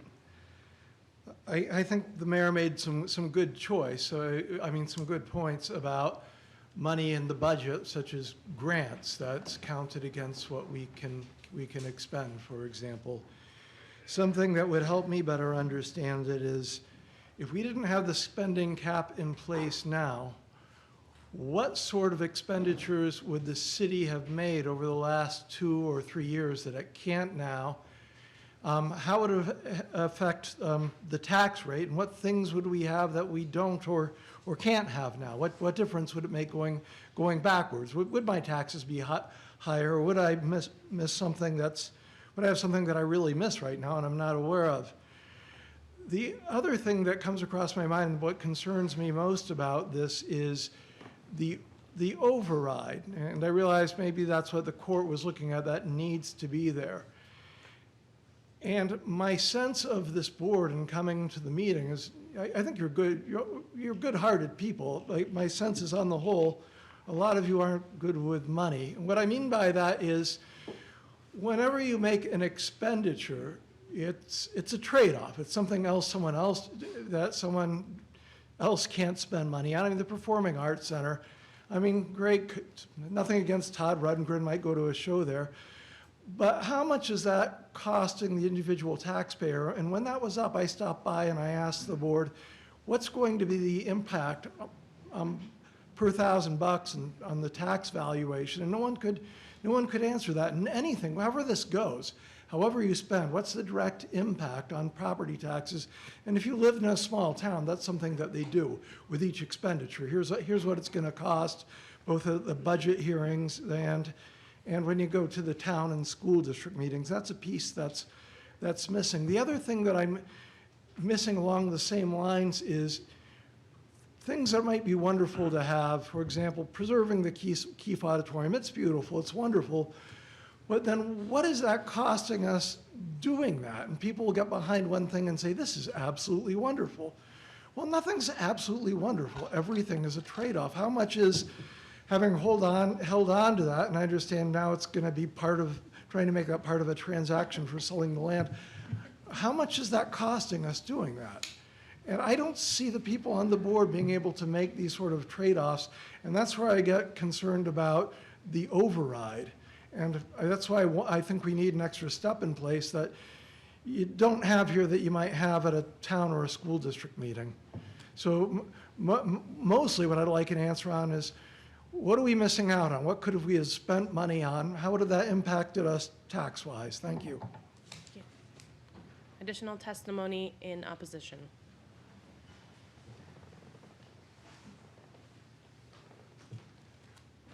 My name is Bill Ferriot. My home is number 35 Indian Rock Road. So I guess I'm in opposition, but it's difficult to determine unless I understand every bit of what's in this resolution. So I had a half dozen questions. I know some of the first speakers were able to ask questions and get answers. Maybe I can get that, but I'm going to ask the questions anyway. Maybe the mayor can answer some of them. Maybe one of the aldermen can answer. Maybe the attorney can answer some of these.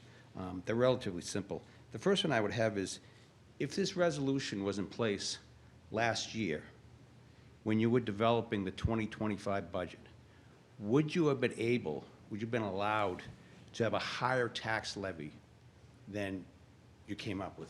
Does this remove some restriction? Okay. Well, I haven't done the calculation, but I have a good sense of it. I think the budget that was passed would not have needed a so-called override. It's possible that the supplemental appropriations, which didn't appropriate, it wasn't 45 million, it was a much lower number, but it might have required an override. It is complicated by this. It's just math, isn't it? Well, yeah, but listen, the 24 budget was amended to include supplemental appropriations. So if you add those to the 24 budget, then the 25 budget including the supplemental appropriations, would not have probably needed an override. But without the inclusion of the supplemental appropriations in '24, it probably would have needed an override. Maybe simplify it.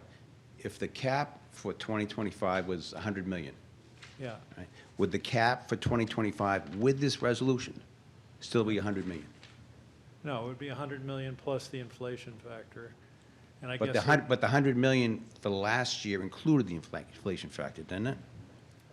what it does is if it's 100 million, the inflation factor is 3%, it's 103 million for the following year. No, I'm saying that 100 million included the 3% inflation For factor. the prior year, but now we're looking at a new year. No. So if in year one, the budget is $100 million, in year two, the tax levy was $100 million. Tax levy is what it's tied to. So if in year one, the tax levy were $100 million, for year two, you take the 100 million and you multiply it by the inflation factor on the theory that, well, the city's expenses go up. So if we never went up for inflation, pretty soon you wouldn't have anything. So it would become 103 million. But you So- had that same inflation factor last year. Yeah, but then there was another year of inflation. So there's 2 years of inflation, so if the budget in year The one were spending cap 9. works the same way. What? The spending cap works the same way. Yeah, the spending cap, it's the same way as the spending cap. So the May I- cap is the same. Yes. May I help abs- with this? Attorney Bolton?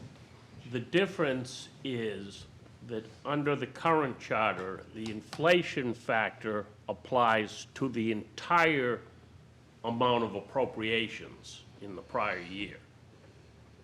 Some of the money raised in order to spend that amount comes from other than property taxes. This new proposal would only apply the inflation factor to the amount raised from property taxes. So that's going to be a lower number. So the amount more you can spend the following year is going to be less, because the inflation factor is going to be applied to a much lower number.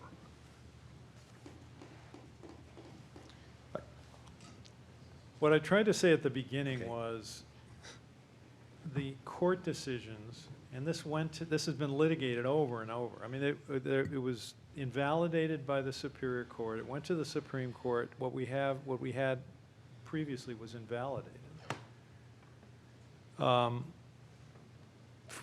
T-Boom has brought more than one case and has never been successful. Yeah, So, I don't want to go down that. but all I'm saying wanna is feel if that I you're know. comparing it to something that's perfect or something, you got to compare it to what we have now. Yes, What we that's have now exactly is what I not did. doing anything. It really is not effective. So if you want to leave things like they are, But that's, opposing this merely leaves things as they are, which, if you think it's working well, then that's a good reason to oppose. that's not at all what I asked, Matt. I was asking about the math.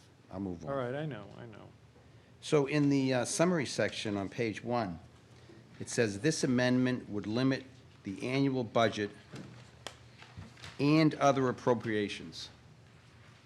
So what does that mean? What are those and other appropriations? Is that the same as the projected other revenue? No. Revenue is a different category from appropriations. So what are the But other appropriations? If you look at section C, the second sentence that says, furthermore, following the adoption of the budget, absent an override, no additional supplemental or special appropriation during the fiscal year, when combined with the budgeted appropriations, shall cause the budget limit to be exceeded. In our city charter, there are provisions for, in the course of the year, making additional appropriations. What this says is those are also going to be limited Okay. by this budget All right, so those are limitation. Now, unless down in E, you can have special appropriations which can be spent and not be subject to the limitation, but only if they're from revenues not raised by taxes. Okay. I understand what that phrase means now. That's it, that the other appropriations are the supplemental appropriations. Right. So that leads to another question that I had. Where does the money come from for the supplemental appropriations after the budget is approved, tax rate is set? Now the mayor says, I want some $40 million, $20 million, whatever. The alderman approved that. Where does that money come from? Might come from Mike? unspent appropriations in other parts of the budget. Sometimes you appropriate a certain amount, say for a salary position, right? You're going to pay someone $60,000 in the course of the year, but they resign, and it takes 4 or 5 months to get someone else in there. So you've saved $25,000, say. So if you make another appropriation, you might be able to take it from there.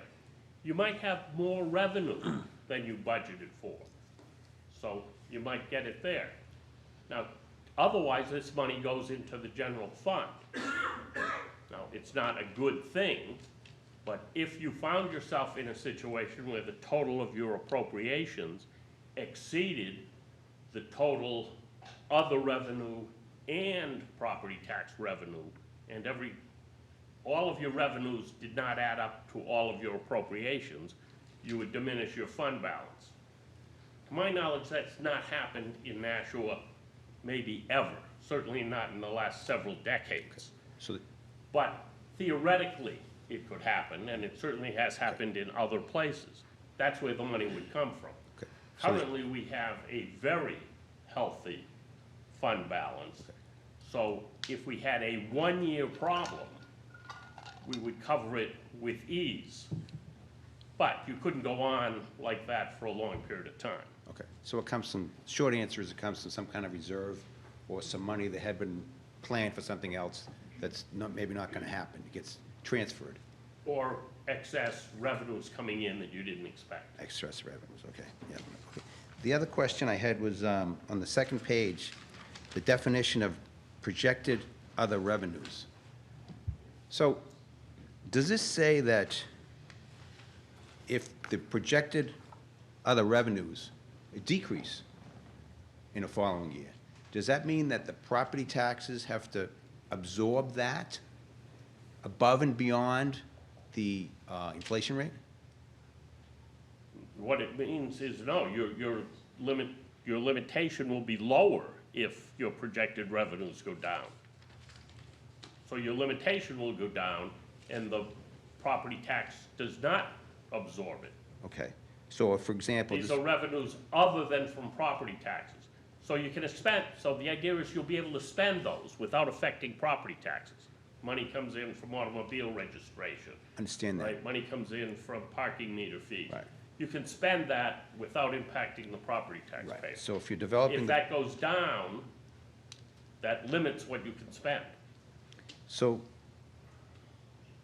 limits what you can spend. Okay, so you would never absorb a decrease in the projected other revenues by increasing property taxes beyond the inflation rate. Well, if you overrode as provided, state law requires you to have an override provision. So if you overrode, perhaps that would happen. The last thing I have is, you talked about the grant to repair the roof, $500K. So what happens if you start to repair the roof and you say, uh-oh, we need $1 million to do this? Where does that extra $500,000 come from? Does property taxes absorb that? Do you have to go back to the guy that gave you the grant and say, I want more? Do you stop work? You could do any of those things. You could decide not to do the project. You could decide to only do part of the project.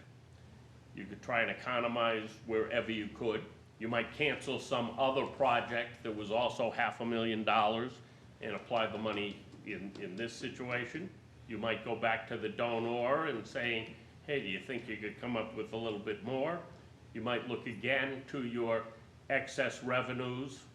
No such thing as excess, I suppose. But you could But use. revenues higher than you projected, or unspent appropriations in other areas. Right. But you could use property taxes, income from property taxes to absorb that.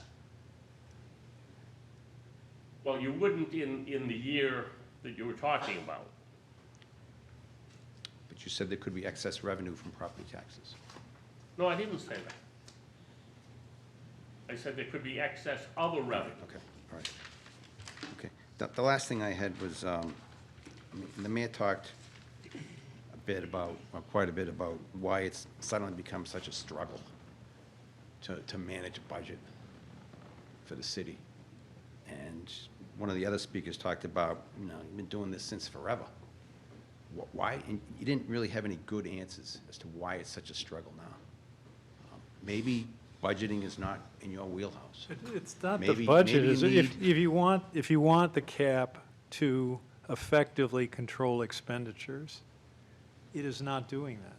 But you have a process in place to do that. Well, the process has been distorted, as originally designed, was distorted first by the invalidation by the court and the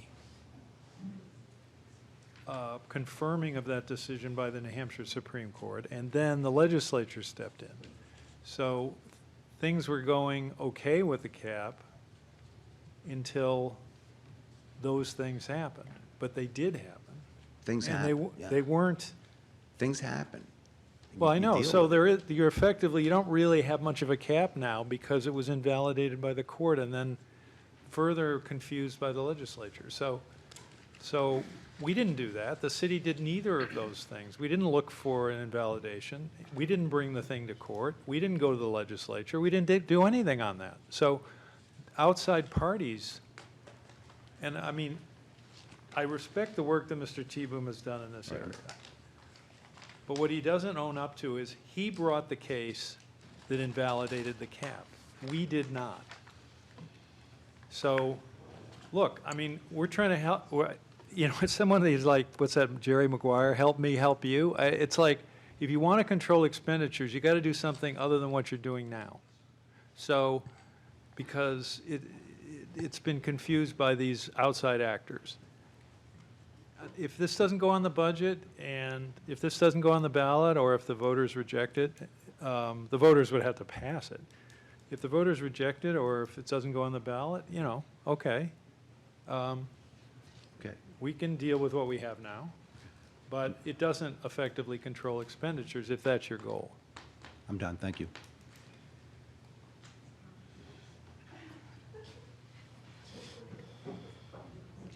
Further testimony in opposition?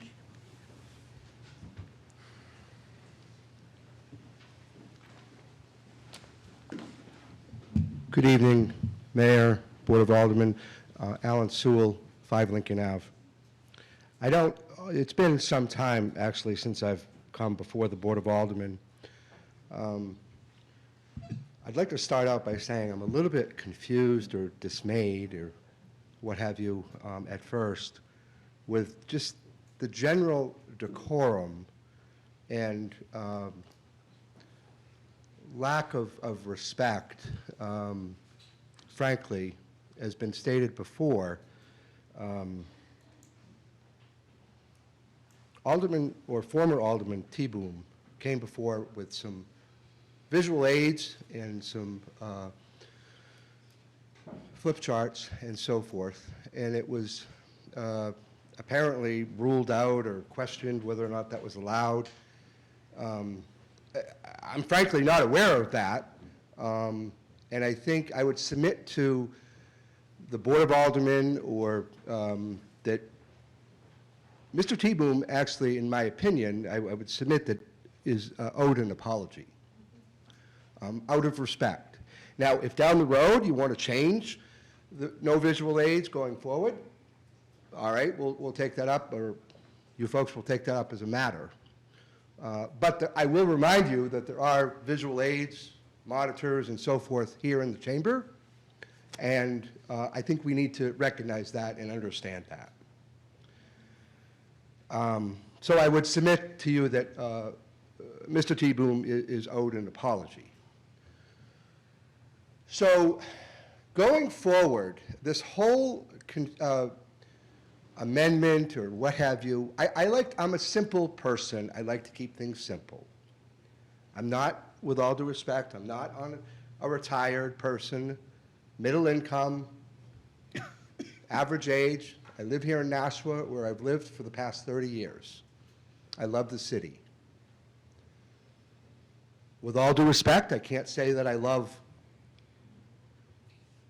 all of our elected officials here in the city, but Republican or Democrat, we need to work together. And quite frankly, the spending is not working together.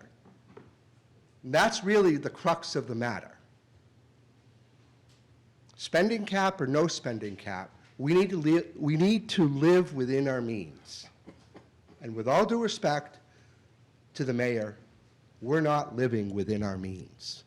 We are not.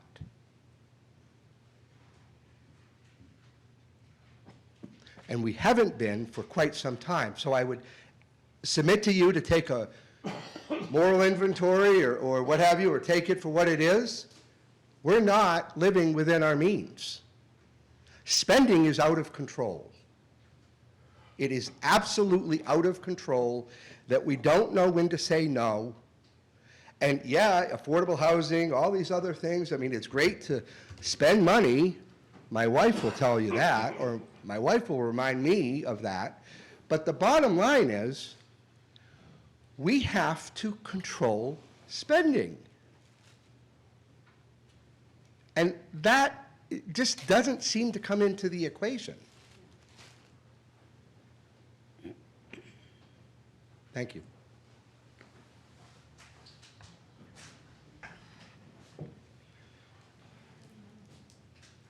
Beth Scare, 111 East Hobart Street. I just want to say everything the mayor said tonight about the spending cap was all about everything that wasn't his fault. Nothing is ever his fault. If he ever came and said, hey, I was wrong about this, I was wrong about this, that would be a big relief to me, because it just feels like he's not trying. He's not serious. I can't take him seriously when everything is everybody else's fault but his. And I agree with Alan that if we were cutting everything to the bone, the spending cap wouldn't be such an issue. But this profligate spending on things like the Performing Arts Center is just really hurting the city. It's hurting the taxpayers. We have senior citizens that can't afford to pay their property taxes, and disabled, and it's really heartbreaking. And single moms, we really, all of you, we really need to do better. Thanks.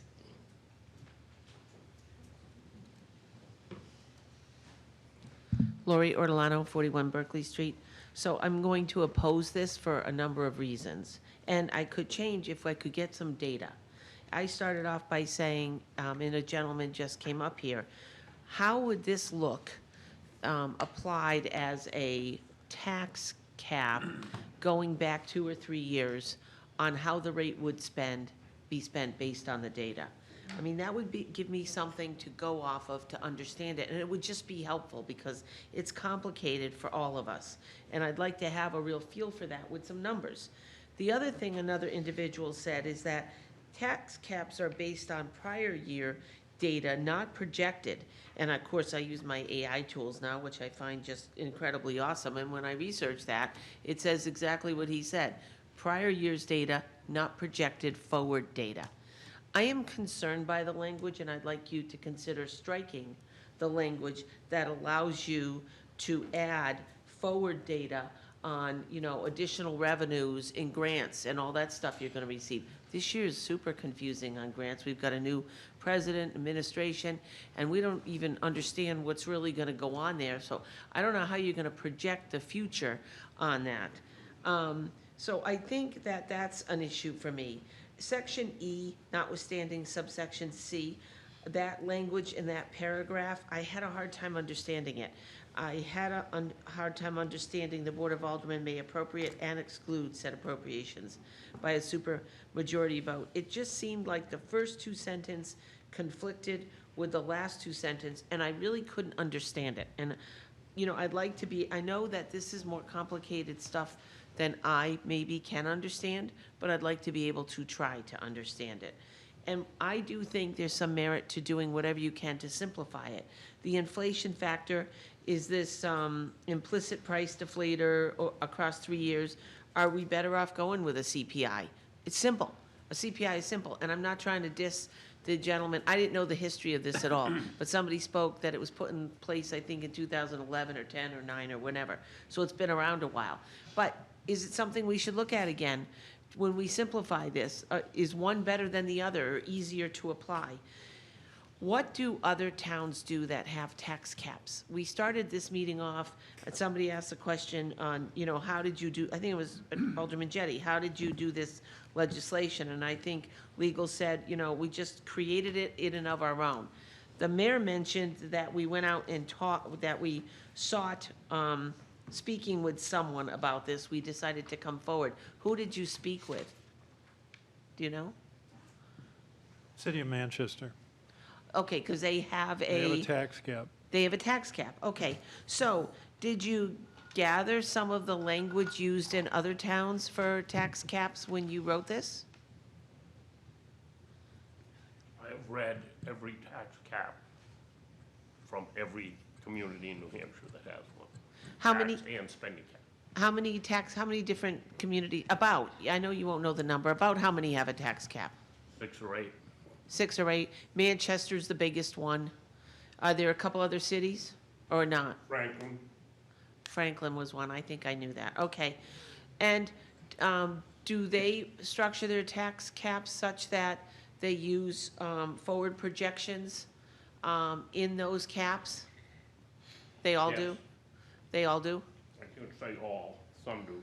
Okay, so I think we should look at that. I really think you ought to look at the forward projection part and consider what that means and how you do it, because I think it's, I have a problem with that. I really do. The new construction revenue, we're adding that. It says, it's defined on budget limit. Prior year's property tax levy increased by the inflation factor, plus projected other revenue and net new construction revenue. So, one, I get a little concerned that we don't collect that, or we don't go out and get our new construction April 1st numbers consistently or well. I mean, it depends on having a crew and people that go out and do that. Is that something we are fully contracted on now in assessing? Is that being done in a fully contracted manner? Do we know? Yes. Okay. And then, do we subtract anything for accident, mistake, or misfortune and fire homes and stuff like that? Does that come off, or do we just do new construction?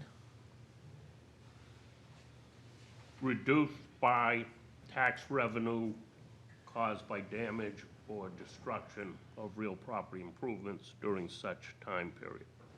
Which is So where, yes, we which, subtract out damage or destruction. which number was that, or which letter? Just so I know. It's in the definition of new construction revenue.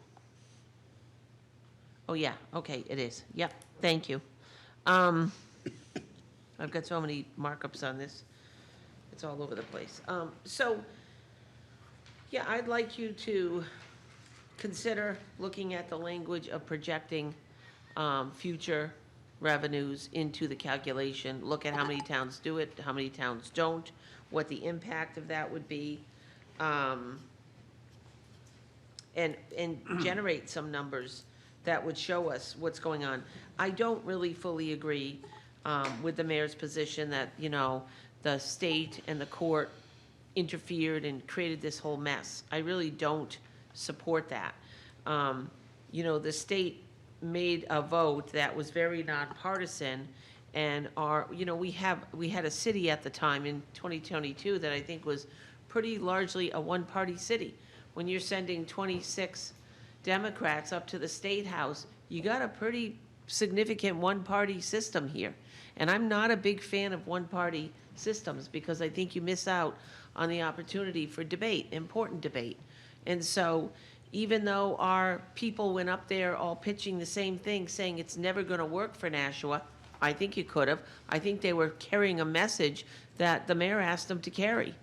And, 400 legislatures and 25 or 50 senators, went against that and did it in a nonpartisan manner. And to say they were all idiots because, they didn't consider what was going on in Nashua, I think we have a spending problem. This is a perfect year where I think the budget should not grow 4%. I think it should be cut. Based on what's going on in our state, what's going on nationally, the reality and the sensible thing isn't to say, we always got to grow the budget. Sometimes you can't.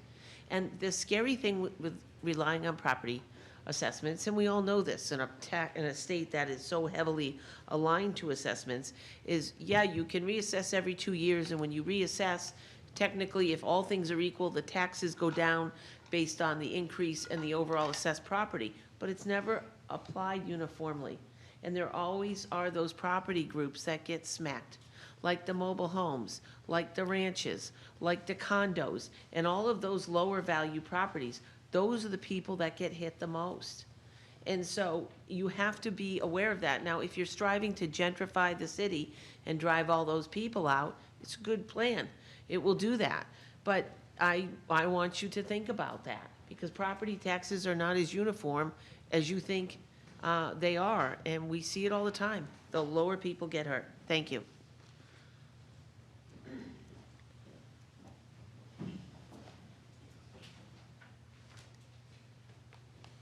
Point of order, you can't come up again for against, can he? We're going to come back to, Right. if you have spoken during this period, Yes?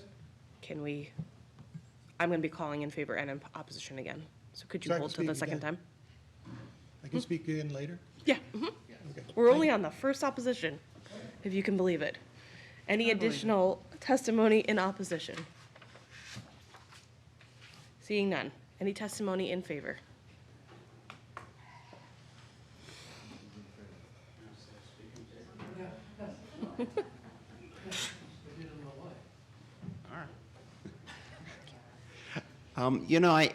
I think that the Name and address. oh, sorry about that, Ben. Gary Hoffman, 38 Perham Street, Nashua, New Hampshire, 03064. I actually give a lot of credit to the author of this spending cap. I actually think you did. I read through it. I think you did a really good job. I know you might not be hearing that from other people this evening, but I really liked how it really targets property taxes. That's really the concern. We have a spending cap and whatnot, but what we're really worried about is taxes in the city, and the fact that it accounts for growth.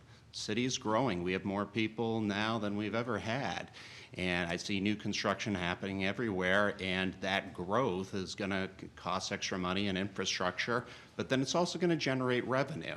And you can't exactly predict the type of growth you're going to have, and this cap really shows that, and if we're fortunate enough to get this on the ballot, and I hope we do, I do hope that the city will maybe make some videos explaining this cap to the general public. I do understand that, it can be a little bit confusing to the average voter, but I think if you make some videos explaining it, I think that this will be a great thing for the city, so thank you.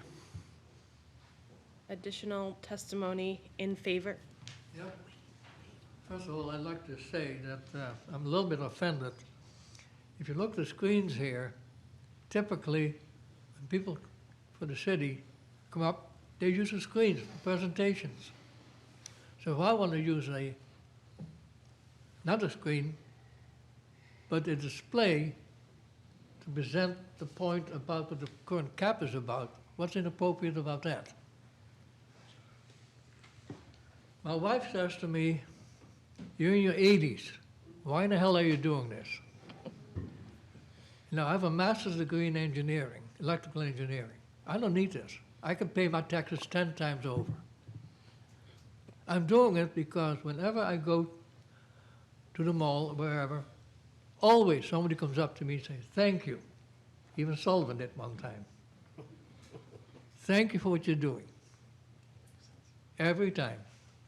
They're not talking about the memorial. That's the other one they commend me on. Now let me take you to the minutes of January 2014. I came back from a cruise to Mexico and Belize and Honduras and looked up the minutes. Here's what the minutes say. Motion by Alderman Clements to determine it's necessary to move forward with proposing an amendment to the city charter relative to establishing a limitation on the annual budget by roll call. I presume you remember that. 15 aldermen voted to go forward. Motion carried. Assign to Personnel Administrative Affairs Committee and schedule a special Board of Aldermen public hearing. There's nothing in this minutes about a special Board of Aldermen meeting. Talks about a special Board of Aldermen public hearing. You have to have a aldermanic hearing. And Mr. Clerk, I suggest you go take a look at your minutes. Now, why am I speaking here in the affirmative? It's not that the spending cap is wrong. There's nothing wrong with the spending cap. All these mayors, before Mayor Donches and Attorney Bolton, had no problems with it. Mayor Lozo adhered to it for 8 long years. I was elected twice, alderman at large. There were 2 aldermen that spoke earlier, Paula Johnson and Dan Richardson. Both were aldermen. When we were aldermen together, we never overrode the budget. We stuck with the budget, we stuck with the annual budget. There were no such things as supplementary budgets, never. We approved the budget, we applied the spending cap inflation index, whether it was the CPI or the deflator that the National Teachers Union, National Teachers Union promoted. It didn't matter. We stuck with the budget, something you people don't do. Now, let me help you along. I don't mind using a tax levy as a baseline. It's perfectly fine. You want to make this a tax cap instead of a spending cap? If people understood what it is that a tax levy is, because very few people do, and it's not published widely, at least during the annual budget, you could say, here's the tax levy, and go through calculation, which you haven't even done in this instance. Question was asked the mayor, and he says, it's complicated. Of course it's complicated. There's nothing simple about city budgeting. It took me 2 years to understand it, maybe 3. But you take the annual budget, a published book, that's the new budget. You take last year's published book, you compare the two, and that tells you whether you're under the cap or over the cap. It's not complicated. It's not complicated at all. You are making it difficult. This mayor has misrepresented the word expenditures. Expenditures only mentioned in the current budget cap once, and only relates to expenditures in the current budget and the next annual budget. That's it. No confusion. Now let me help you along. I said I'm in the affirmative. Let's go for a minute through R25-121. Summary.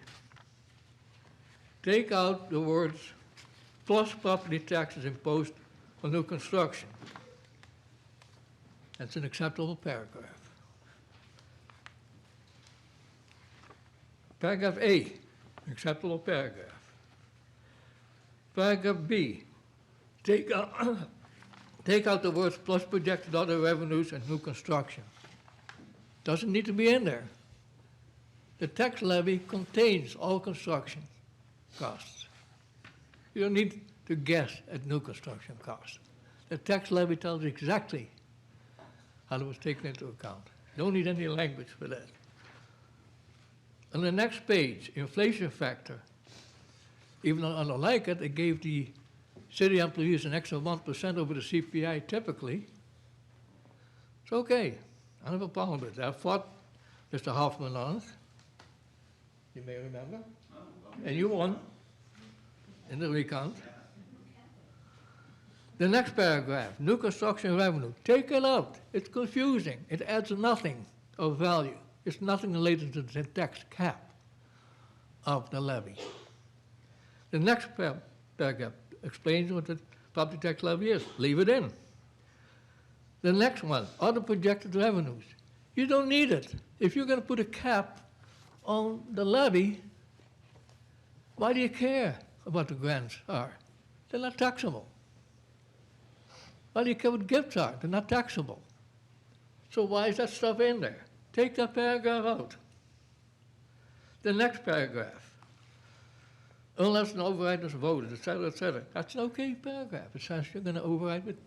Then, in the current spending cap, only allows you to do it once. You want to do it more than once? Go ahead. Start spending. You get people like Paula Johnson on your back. I can afford my property taxes. I can afford it 10 times over. That's not why I'm here.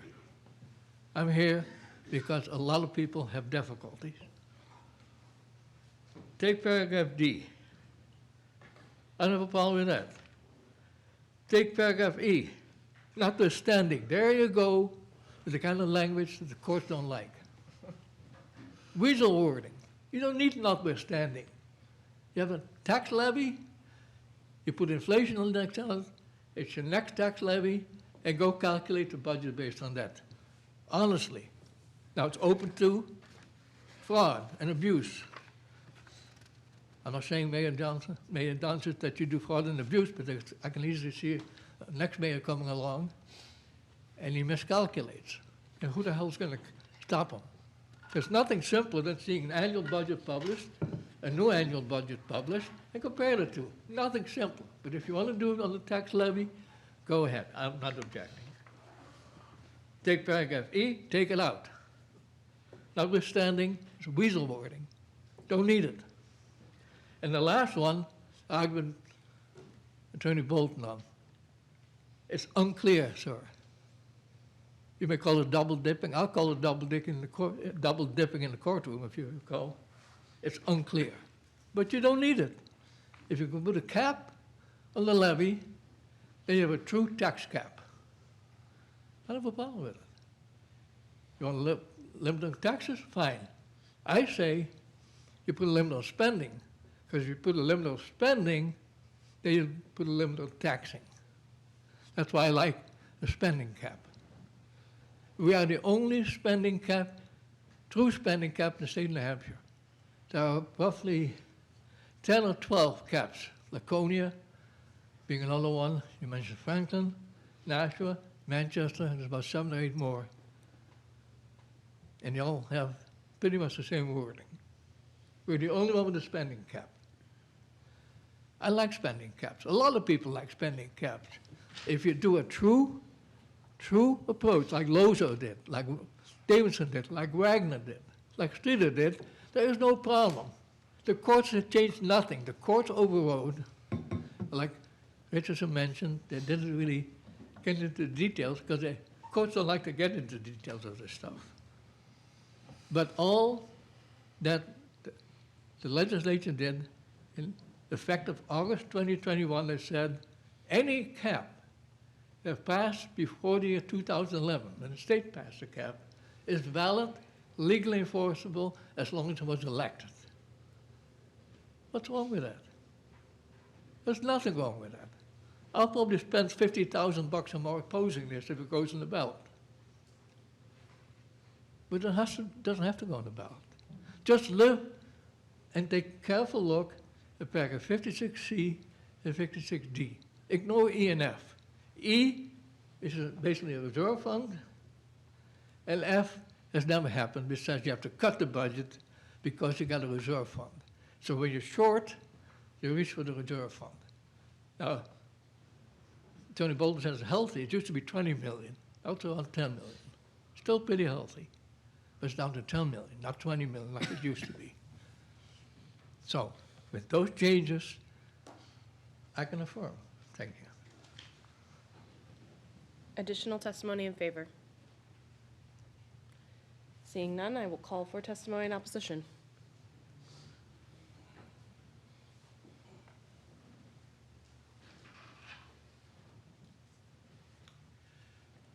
Again, Dan Richardson, 70 Berkeley Street, Nashua, New Hampshire. Every so often you run across some people who are brilliant, and we did tonight. Mr. Bill Terrio came up here and illustrated that, and he was speaking in accordance with Mrs. Ortolano. And he distilled it in a very simple terms. He said, if we did it your way, the way you propose, would the cap be higher or lower than it is presently?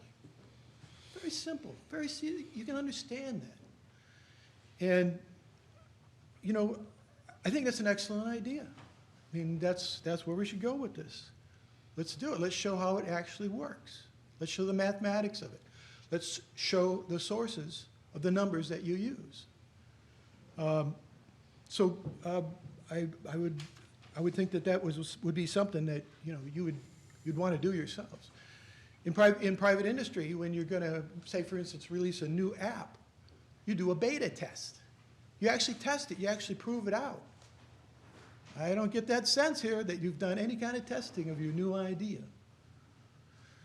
So, you know, in accordance with that, I'd like to talk about the definitions again. In the definitions, you have new construction revenue. And this is where you do an estimated property tax revenue. So how do you do that? What's the source of that data? How do you estimate it? What's the method you use? What's the inputs to your algorithm that you use? I haven't heard anything about that. It's not in the legislation here. And I think you can just sort of like invent it as you go along. I don't think that's very good legislation. Let's go on to prior year property tax levy. That means the dollar amount of the capital total municipal tax effort. That's in capitals. It's an entity. It means something. Words mean something. Where did that come from? What's the source? Is it a legitimate source? It's not documented. You're missing transparency here. Where's the transparency? It says right there where it comes from. Yes, I know. And it's not clear at all. So I can just magically say, oh, it's at DRA. Please. Please. DRA. So I go to DRA somewhere, right? So I go to DRA. I got to go hunting around through a website, DRA, looking for this entity. Is that what we should be doing? Shouldn't we define these terms so that every citizen knows what they mean and where they come from? It goes on to say, excuse me, my eyesight's getting worse these days. It goes on to say, as shown on the tax rate breakdown Nashua. Those are in capitals. That also is an entity. So these two entities, I went hunting around. I went on the DRA website. I cannot find it. I went on the national website, searched there. I cannot find it. Don't you think it should be transparent to citizens where these numbers come from? Don't you want to be honest with citizens? So your algorithm, in doing a beta test of your new idea here for a tax cap, should really also document where these numbers come from and how a citizen can get them.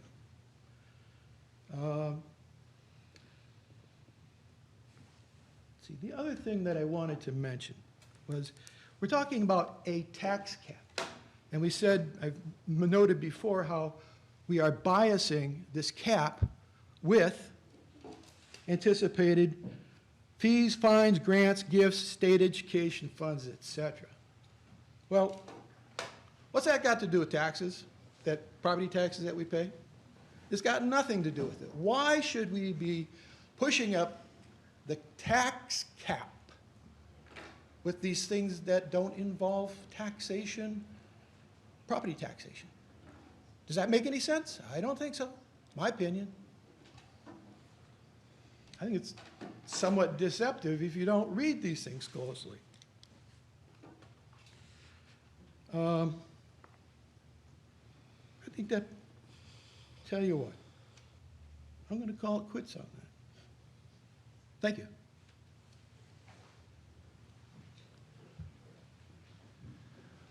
I think I was unclear with my request. May I Can you please hear of some important expenditures that were hindered or that we weren't able Name to and address for the make record, because of the please. spending caps? Stephen Scare, 111 East Hobart Street. Thank you. Could you please repeat your question? Yes, I want to know how the current spending cap is interfering with the city's ability to meet its needs.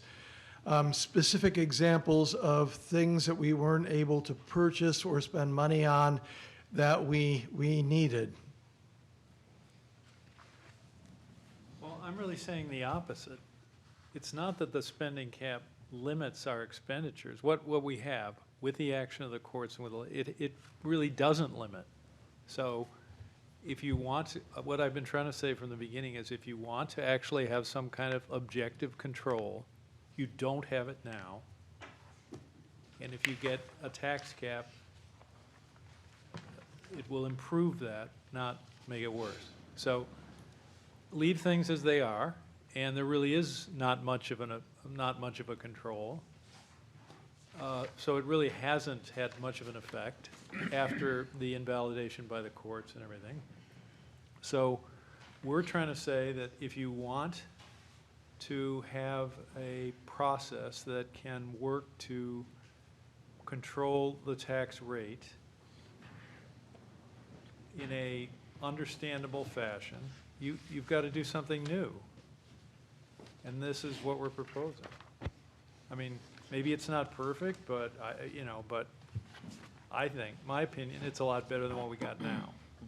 So, again, you can just leave things the way they are, and great, but you don't really have a mechanism to control much of anything. I was hoping for something a little more concrete, an example of something that affects city life as to why this change would be an improvement. If you want to have a process that requires the Board of Aldermen to control expenditures without an override, you do not have that now. So if you want something like that, this could accomplish it. So if you think it's an improvement to have a process that it's comprehensible, that you would understand, that you could follow, that would require an override, if the percentage limitation were going to be exceeded. You don't have that now, and if you think that's something good, this would be an improvement.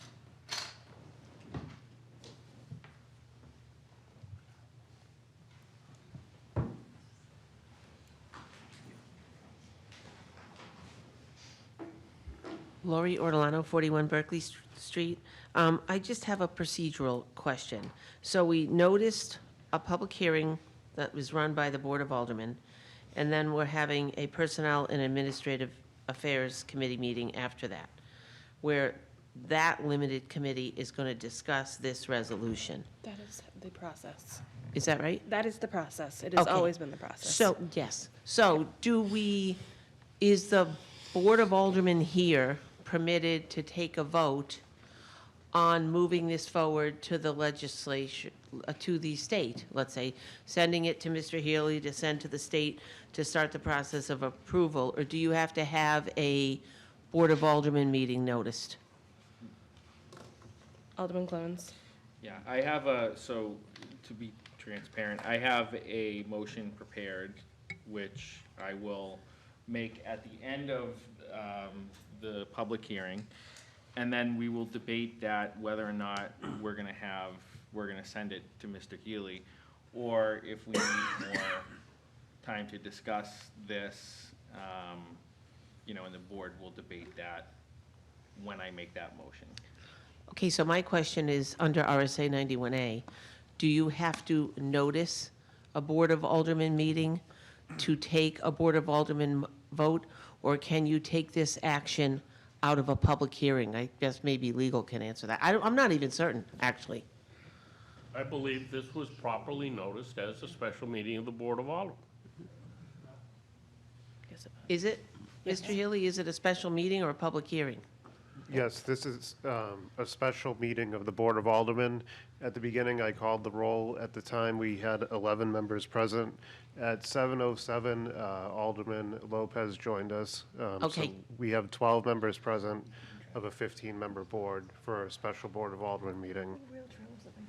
Okay, all right, and then, numbers, for me, there's a lot of issues of trust when it comes to this government, and numbers are a frustrating thing for some of us on the outside. And I will remind you that when we were doing the budget hearing in June of last year, a group of citizens, and there weren't many that came out, 7 or 8, and all of them came to the microphone, not coordinated, mind you. I didn't know who was going to be there except for Laura.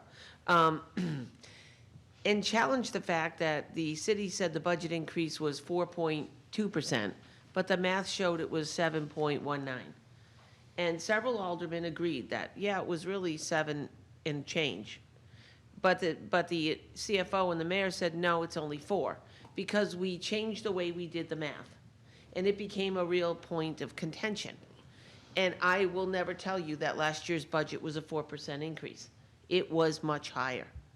And when we can't agree on the simple math of a budget increase using last year's data and then the projected new data, we're in trouble, because that's a very simple calculation. And we couldn't find common ground there. So when I read a document like R25-121, I see all kinds of places for trickery and deception, because it's not simple. It should be more simple. And that, for me, is a big issue. I've watched my government not be as open as I think it should be. I am concerned about misappropriation of money. Look at the issues I raised on the Arts Center that everyone brushed aside. And I don't even believe that's a profitable building right now, a profitable enterprise. And we're not allowed to know that. Mind you, we're paying $500,000 of rent a year, and we don't know in 2 years if it's been profitable. Even though in an RFP, they came out and provided 3-year projected budgets, we don't get to know how they're actually doing. And we pay so many bills there. So, and I've been concerned about the whole trust fund issue that came up. I'm sitting here waiting to get to the next meeting so I can address that for a whopping 3 minutes, where my questions were never answered. And that was an important meeting coming up, and I don't know why you scheduled it on a night like this, because to me, this discussion was so important. It's almost 10 o'clock at night, and I look at the agenda for Personnel and Administrative Affairs. It's a big agenda. So, and there was important stuff on that agenda. So for me, my government has been disappointing when it comes to transparency. There's a case up before the Supreme Court on a property appeal involving a guy who owns property in Cherrywood. And what went on in that property with potential fraud and deception out of this city should concern every one of you. It's shocking. It's shocking. So I look at the things that are going on here, and I'm really concerned. So it's broken my trust and my belief that you're managing money properly. And I know Alderman Lopez was pretty critical of me being critical of somebody in finance. But my criticisms is based on closed doors, unanswered phone calls, no meetings, no ability to have communication. He expounded on how much he loves this individual because he can go in and talk anytime. He gets all the answers and they're wonderfully helpful. Point of personal privilege, I did not actually say that. Well, I'm paraphrasing. I know. Okay, so you're right, I'm not quoting. I'm paraphrasing. But the difference in perspective is based on the type of customer service we receive. And I don't think we should be subject to the criticisms of board members who don't want us to criticize employees when our experiences are so strikingly different. And on something that I researched that involved the capital, the Performing Arts Center Capital Reserve Fund, which still is an open and unresolved issue for me. We never really got the information we were looking for. How do I trust this city with money when these things are going on? So for that reason, you can do this cap, might be just fine, this tax cap, but I think you should make it simpler, and I think there were a lot of good issues raised here tonight to maybe go do some comparisons, get these other tax caps from other towns or cities, who is using anticipated revenue, take a closer look and lean into this more. I think there's a lot of important things here. Thank you.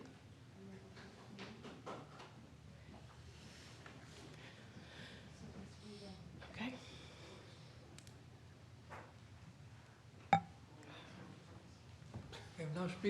Now speaking opposed? How you We vote? are taking testimony in opposition. That's what we are? Good. The former speaker talked about transparency. Let me read this to you again. This is in the minutes of January the 14th. I'm reading verbatim. Motion carried. This is 15 aldermen voted on the introduction of this resolution. Assigned to Personnel Administrative Affairs Committee and schedule a special Board of Aldermen public hearing on Monday, February 25 in the Aldermanic Chamber. The right to know law requires prior notification of a special Board of Aldermen meeting. Now, state law doesn't say, 49B5 is what you're trying to push this on, says the Board of Aldermen have to vote to move this to the DRA, Secretary of State, and Attorney General. You are not following 49B5, sir. Not if I look at the written words from your minutes. I wasn't here to listen to it, but those are your subscribed minutes. If you go forward, I will write a letter to the Secretary of State, Department of Revenue Administration, and the Attorney General, and state to them that you are violating the right to know law in announcing a special Board of Aldermen meeting. And even a special Board of Aldermen meeting shouldn't be the appropriate forum. It should be a full Board of Aldermen meeting, as has happened before on at least 3 occasions. The spending cap has been amended twice successfully. One was Paula Johnson's motion on 10 aldermen, when there was confusion about what the language meant 2/3 of the membership of the board. There's a lot of confusion. She put on the ballot and passed. This thing is so full of confusion. R25, 121 is so full of confusion. Now, I'll state this one more time. If Mayor Donches would adhere to the cap as it's written and interpret the words expenditures the way it's written, there would be no confusion.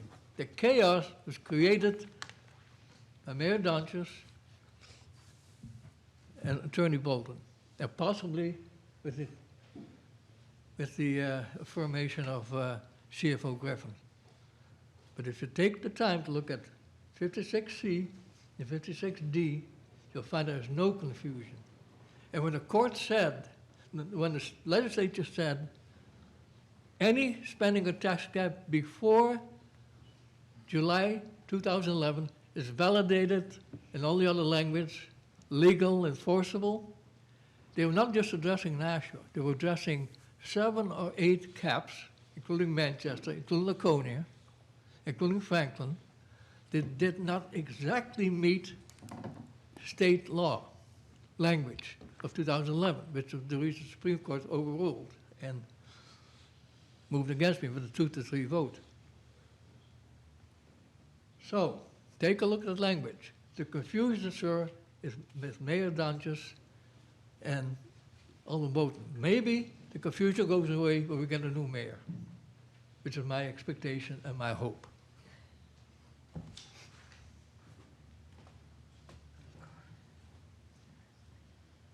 Paula Johnson, 15 West Point. I just have a quick question here.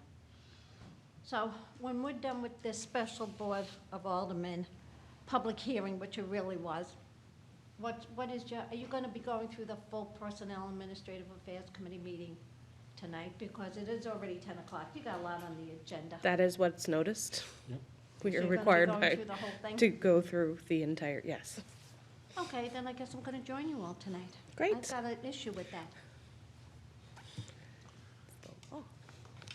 Are we all set?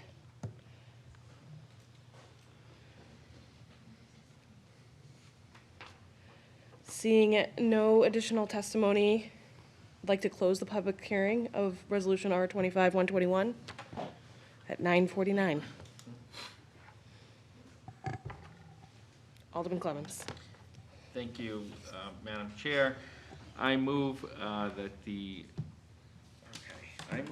legislative manager be directed to file with the city clerk a report consisting of the minutes of tonight's public hearing and of the special meeting of the Board of Aldermen, together with a copy of the proposed charter amendment, and that such report is to be filed within 7 days.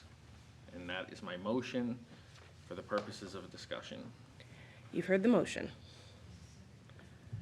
Alderman Tebow. Thank you, Madam Chair. So, there are a lot of things written down here. You know, let me just start with this. So tax cap in Manchester, I mean, there's a lot of Republicans in the group that are opposed to this type of cap. And Manchester's actually had more Republican mayors in the last 10, 15 years. So it's not a Republican-Democrat thing. It's a thing to help us keep the taxes lower. I mean, that's the goal here. It's not, there's no deception, there's no trickery. We're not trying to increase taxes. We're not trying to fill the mayor's pockets with money or to the, you know, the city itself. So it's, the intention here is to do better than what we got now with the spending cap. You know, the reason why, or the reason why we've been spending so much money over the last 5, 6, 7, 8 years is because exactly what former Alderman T. Boom said. They didn't do anything. They just balanced the budget every year, but they didn't fix things. The streets alone, we've had to put in a 10-year paving program to catch up from that before, because there was no program. That was the chaos. There was no program for that. So you're just patching the streets as it comes? Well, you need a paving program. Would we, you know, they don't want us to go over the cap. Would Stello's been fixed at this point? Would the parking garages be looked at? There's infrastructure here. And I'm not even talking about the things that have been done, you know, 2, 3 years ago. I'm talking about the things that we need to fix now. But we've had to play catch up because past administrations weren't keeping up with vehicles, with infrastructure, with streets. So we've had to kind of play catch up with that. So that's one thing. At the same time, while building costs and all that are going up. So, you know, you have to do something with that. You know, 35 years we've had the spending cap. Things are allowed to change over time. Things sometimes work at one time, maybe they don't work now. We change things here all the time, whether it was 100 years ago or whether it was 3 years ago. So there's nothing wrong with looking at something, trying to make it better. I think this tax cap does that. You know, Mr. T. Boone threatened, you know, if you get this thing to the ballot, I'm going to spend $50,000 to defeat it. Okay, I mean, if you want to spend that kind of money to defeat it, that's the whole point. We're trying to put it to the ballot, let the people decide. And a lot of the people that spoke tonight are people that have personal vendettas against Mr. Bolton, Attorney Bolton, and the mayor. And they come here every time and they rip them, whether it's something you would think they would like or whether it's something they would hate. Regarding whether it doesn't matter if it's Democrat, Republican, bipartisan, whatever. They have issues with, and there's some good people out there in the crowd too that actually are concerned about this and want to make sure they know what it means and how it's going to impact them. You can't do, in former Alderman Richardson's comments, you can't do a beta test on something because you can go back and fill the numbers in and do the magical math. The problem is we would have made different decisions if that was in place then. So how do we know what decisions we would have made with the tax cap being in place, right? So you can do the math, but it doesn't mean it would work out the way we want it or not want it because the decisions the board makes would be different. You know, and you know, just the last thing I want to say is decorum. I think one thing we have to look at is we, as a board, we need to look at public hearings because we're not adhering to the way they are. People are speaking for and against at the same time because they want more bites at the apple. Well, we got to look at that and figure out what we should have. And, you know, Alderman T-Boom thinks he can ask questions before. Maybe that's a thing. I'm not saying it's not, but we need to make sure we know what a public hearing should be so we're all on the same page because it doesn't seem like we are. And the last thing, and I'll leave it at that for the night, decorum. We talked about decorum, former Alderman Richardson comes up here and he talks about decorum and he gets mad and he puts his finger in front of Attorney Bolton's face. But, you know, if he wants to talk about decorum, he's a former Board of Aldermen. His decorum is sending me emails with homophobic slurs when I walked in the Pride Parade for me and my son, which I have and are free to give to Inklink or the Telegraph. That's decorum. So I can't trust somebody that comes in here and starts saying stuff when they do stuff like that. It's just not things I can believe. You know who I like? Mr. Ferrio, I believe is his name, came up, said good things. He asked good questions. I think it's Sewell, again, came up, asked good questions. I think that's, and Ms. Johnson too. I thought those were all good questions because I think they're serious questions and they actually are trying to find out what's going on with this tax cap. And I think it's a good thing. I think we should push it through. Thanks. So I have Alderman Jettie next, but it has been 3 hours, and I would implore everybody if we could take a 5-minute break. Please. Okay, we'll be right back, 10 o'clock.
The motion before us, Alderman Clemmons, is. I don't think we can hear you. You can't hear me? I should have brought. Is that better? Yeah. We're gonna come back to order. We're missing the president. She's coming. She's right there. She heard me. So, the motion before us is to send this to the city clerk. And we were in debate, and I had Alderman Jettie up next. I see you, Alderman Thank you. Clay. So, through you to Attorney Bolton, I'm a little uncomfortable with our entertaining this motion. And the reason is, I'm looking at our ordinances, and it's NRO 5-7, paragraph D, delta, and subparagraph 2 in particular. But paragraph D talks about, the calling of special meetings, that the president can call a special meeting. And then paragraph 2 says, for a public hearing required by law, the meeting shall be scheduled on the same evening as a meeting of the relevant aldermanic committee, which is what we're doing, and the committee chairman shall chair the public hearing. But then the last sentence says, no final action by the full board shall be taken at such a meeting. So my question to you is, what effect does that have on, the proposed motion to forward this? It appears it would be in contravention of the board's own rules, so a motion to suspend that rule would be in order. Okay. Alderman Clemmons. Can I ask a question on that? So, is this not considered a final action, however, because we still would have to vote once this gets back to to us to put it on the ballot? I think that's a very good point. It would not be the final action taken on this resolution. So the motion therefore would be in order? I will revise my prior statement, yes. Thank you. Let's make it hard. Anything else, Alderman Jettie? Yes, so I'm not going to support this motion at this time. I think there are I think there are a lot of questions, and I have full confidence in Corporation Counsel's ability to draft an ordinance to replace what we, the spending cap that we have with a tax cap. But, I don't, maybe it's my fault, but I don't feel currently, comfortable trying to explain this to my constituents. And I was kind of hoping that that the committee, if not the full board, could have an opportunity to, to ask more questions, to get more, answers about, some of the questions that people asked about, how this would affect us, more specific answers to those types of things. I would feel more comfortable in getting that, and the opportunity for us to talk about possible revisions. I don't have any in mind, but I think some other aldermen might. So before we move this along, I think it needs further discussion. And I know that, we have another, the Personnel and Administrative Affairs Committee has another meeting after this with items on the agenda. So I don't know, maybe I'm just tired, but I just don't feel comfortable with moving this along at this point in time. Alderman Clee, I had you next, and then Alderman Clemmons, I saw your hand. Yes, thank you. I just kind of wanted to make some comments for clarification of comments that some of the public made. And before I say anything, I want to thank the public for coming out, because I think there were a lot of, whether they were positive or negative, I think there were a lot of really good comments by the public. And I did really appreciate some of the comments and some of the questions and so on. And I can say that I was on the I was up in Concord, and I was on the municipal committee when this came through, when we voted in Concord. And I spoke to them. And while Mr. Tebow and I, or former Alderman Tebow and I, will disagree with what was said and so on, and I don't want to rehash that with him. The bottom line is that I do feel that how I feel, and I'm going to leave it at that. But the comments that I got from my colleagues on that committee from the other side of the aisle were, you should put a tax cap in. They truly felt that the spending cap was something that really kind of was outdated, and that the tax cap would really do more of what the people would want. It would limit the taxes on people. And while I do hear people saying, well, we don't trust you, not necessarily me, but meaning the body in whole and so on. And I respect that. So again, I will leave it at that. But I do believe that the tax cap in general is truly the way to go, because that's what the public wants. The public wants to limit taxes.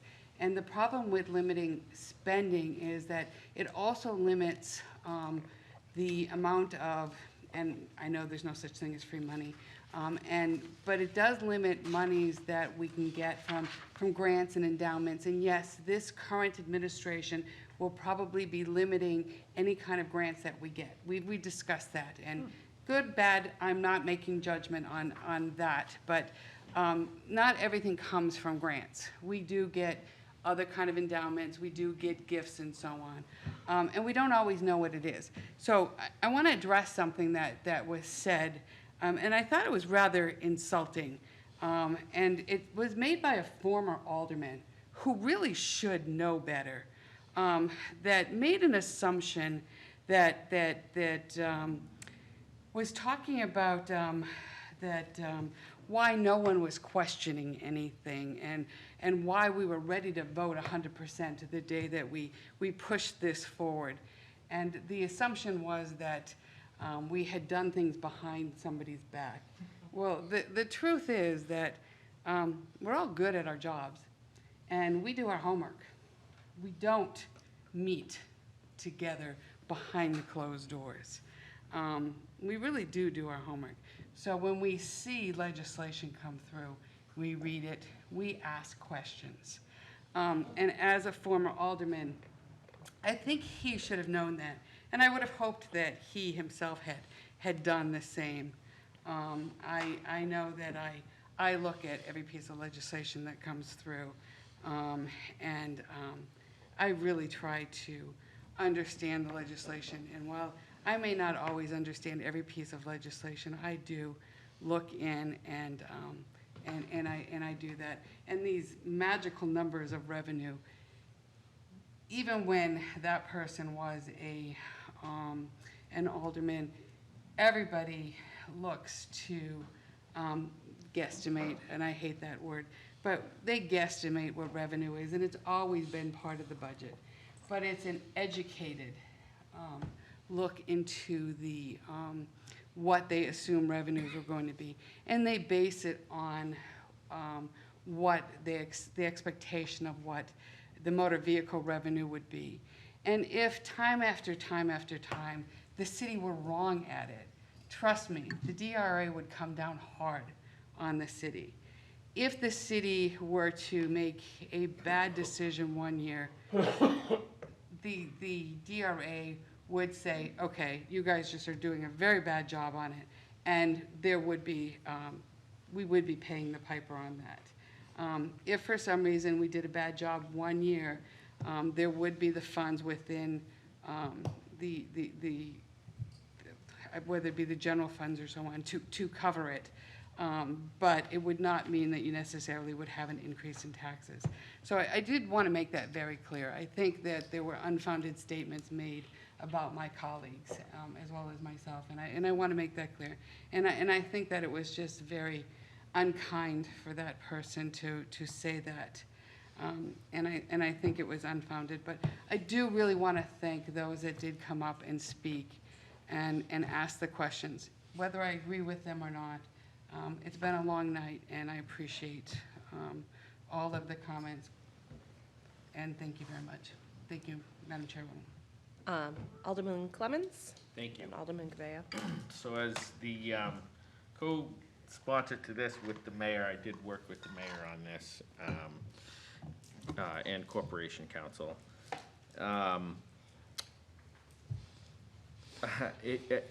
I just sat, so if I had a smile on my face tonight, it was because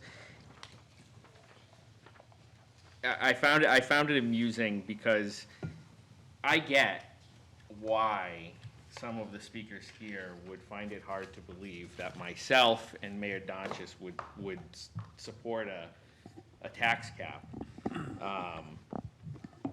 And you're probably thinking to yourself, where is the hidden trigger in here that's gonna allow these liberal guys to spend as much money as they want? But what I have to tell you is that the reality of it is that this is a better way and a more transparent way to budget, in my opinion. It also affects the tax rate, and it takes into consideration what you're spending for that's going to affect your taxes, and not necessarily things outside of that.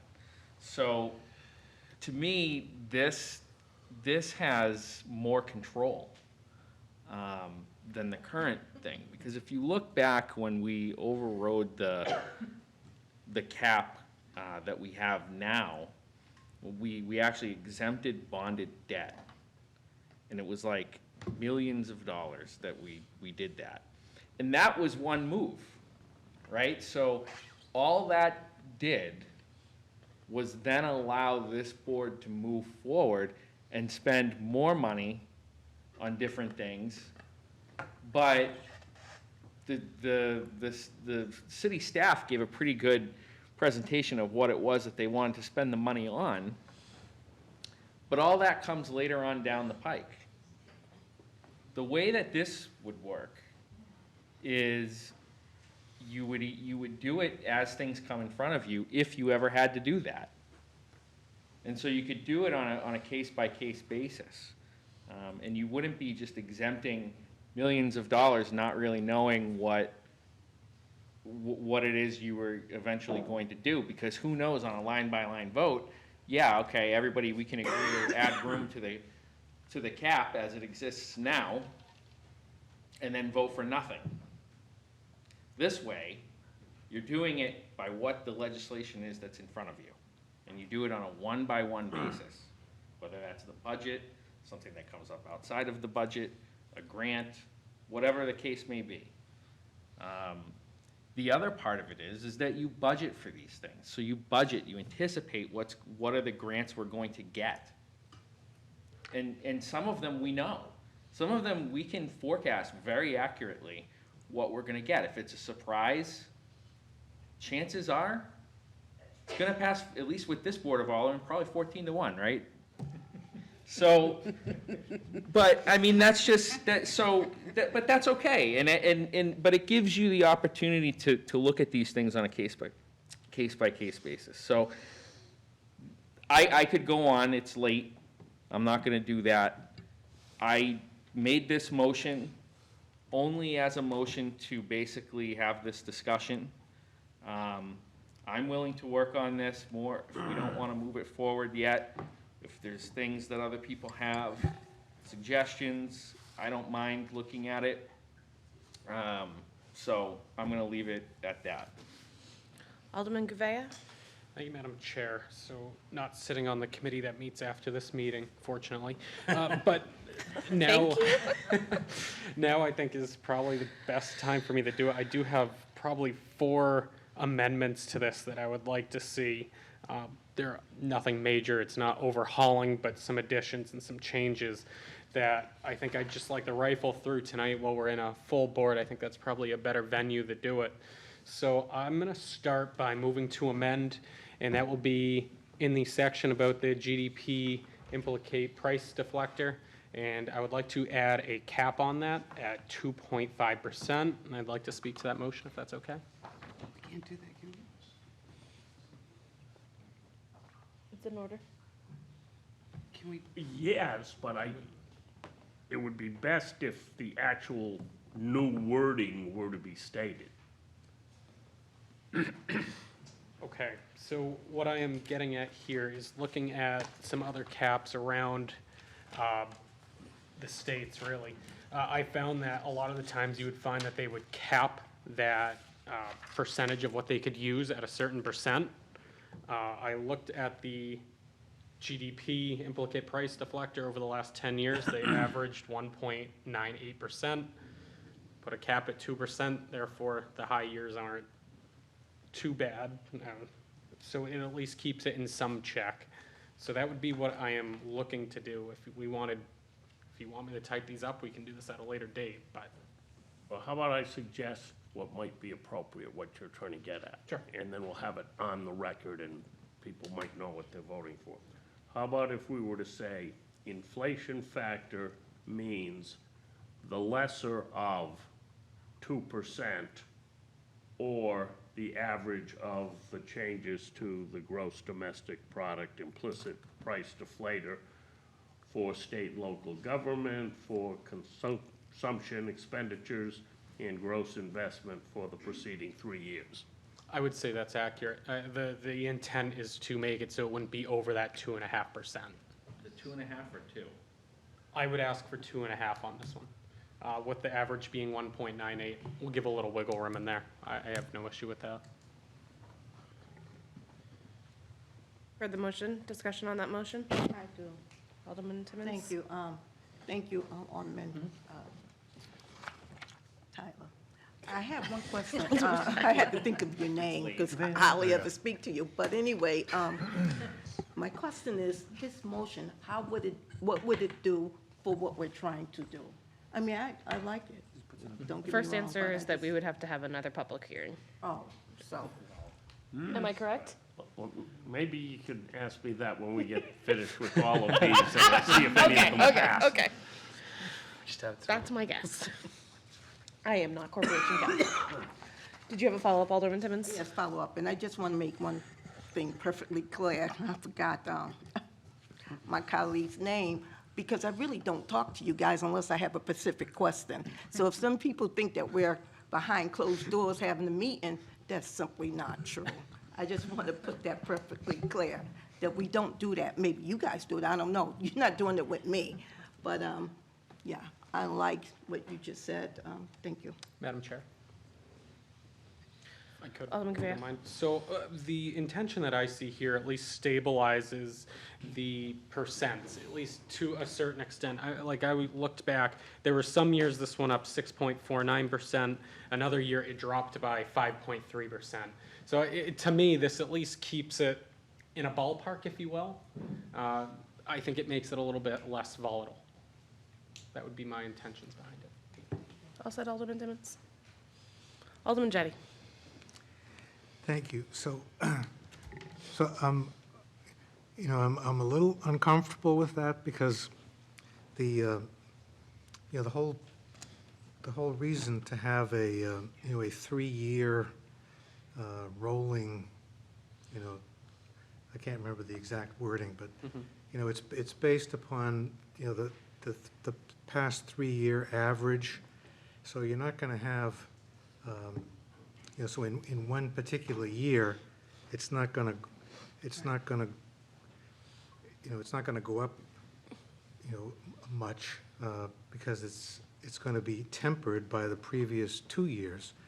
But if you have a period where inflation, in fact, is going up and up and up, and we're stuck with a 2.5%, let's say inflation is going up at 6%, 8%, and so we're stuck with 2.5%, even though our costs are going up, at a much higher rate.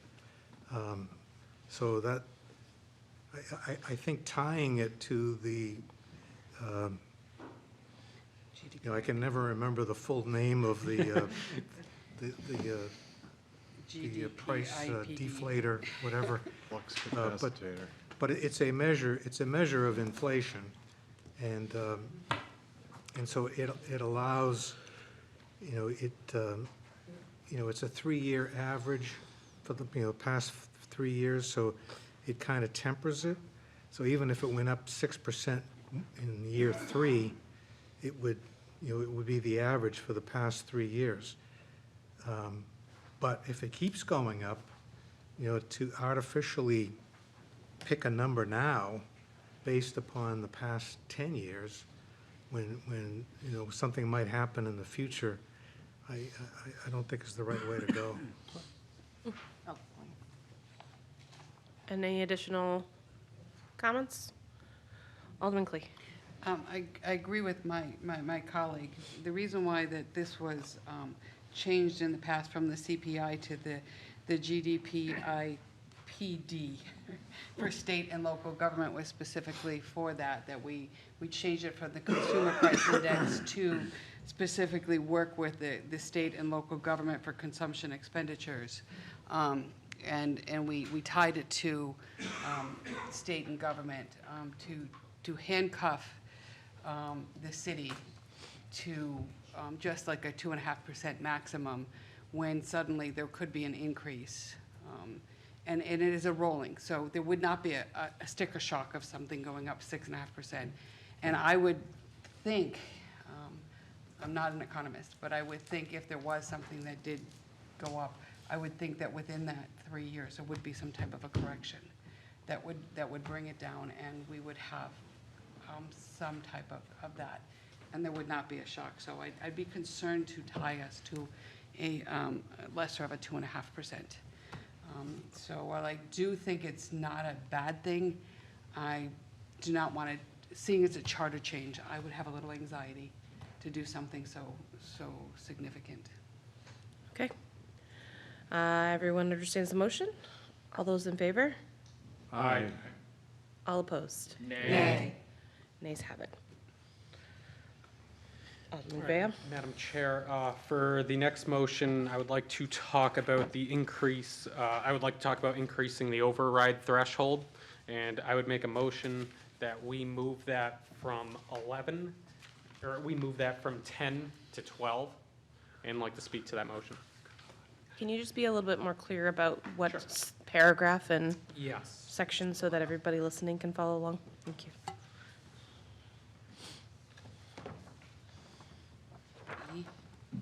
So it would be up in the summary paragraph at the end, plus property taxes imposed on new circumstances unless 10 aldermen vote to override.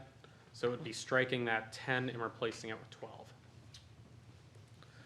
Okay, you've heard the motion. Alderman Clevens, then Alderman Senate.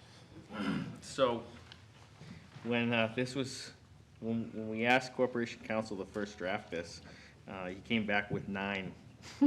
And I said, no. I said, we need to keep it the same as what we have in the spending cap now, because I don't want people to go out there and vote yes or no based on, the override threshold is different. And I think that's a key component, whether that goes down or it goes up. Sure. And so for me, I think 10's the right number, and I can't support that amendment. Alderman Senate, then Alderman Clee. Thank you, Madam Chair. My comments are really just a point of clarity, just to help bolster the accuracy of the motion.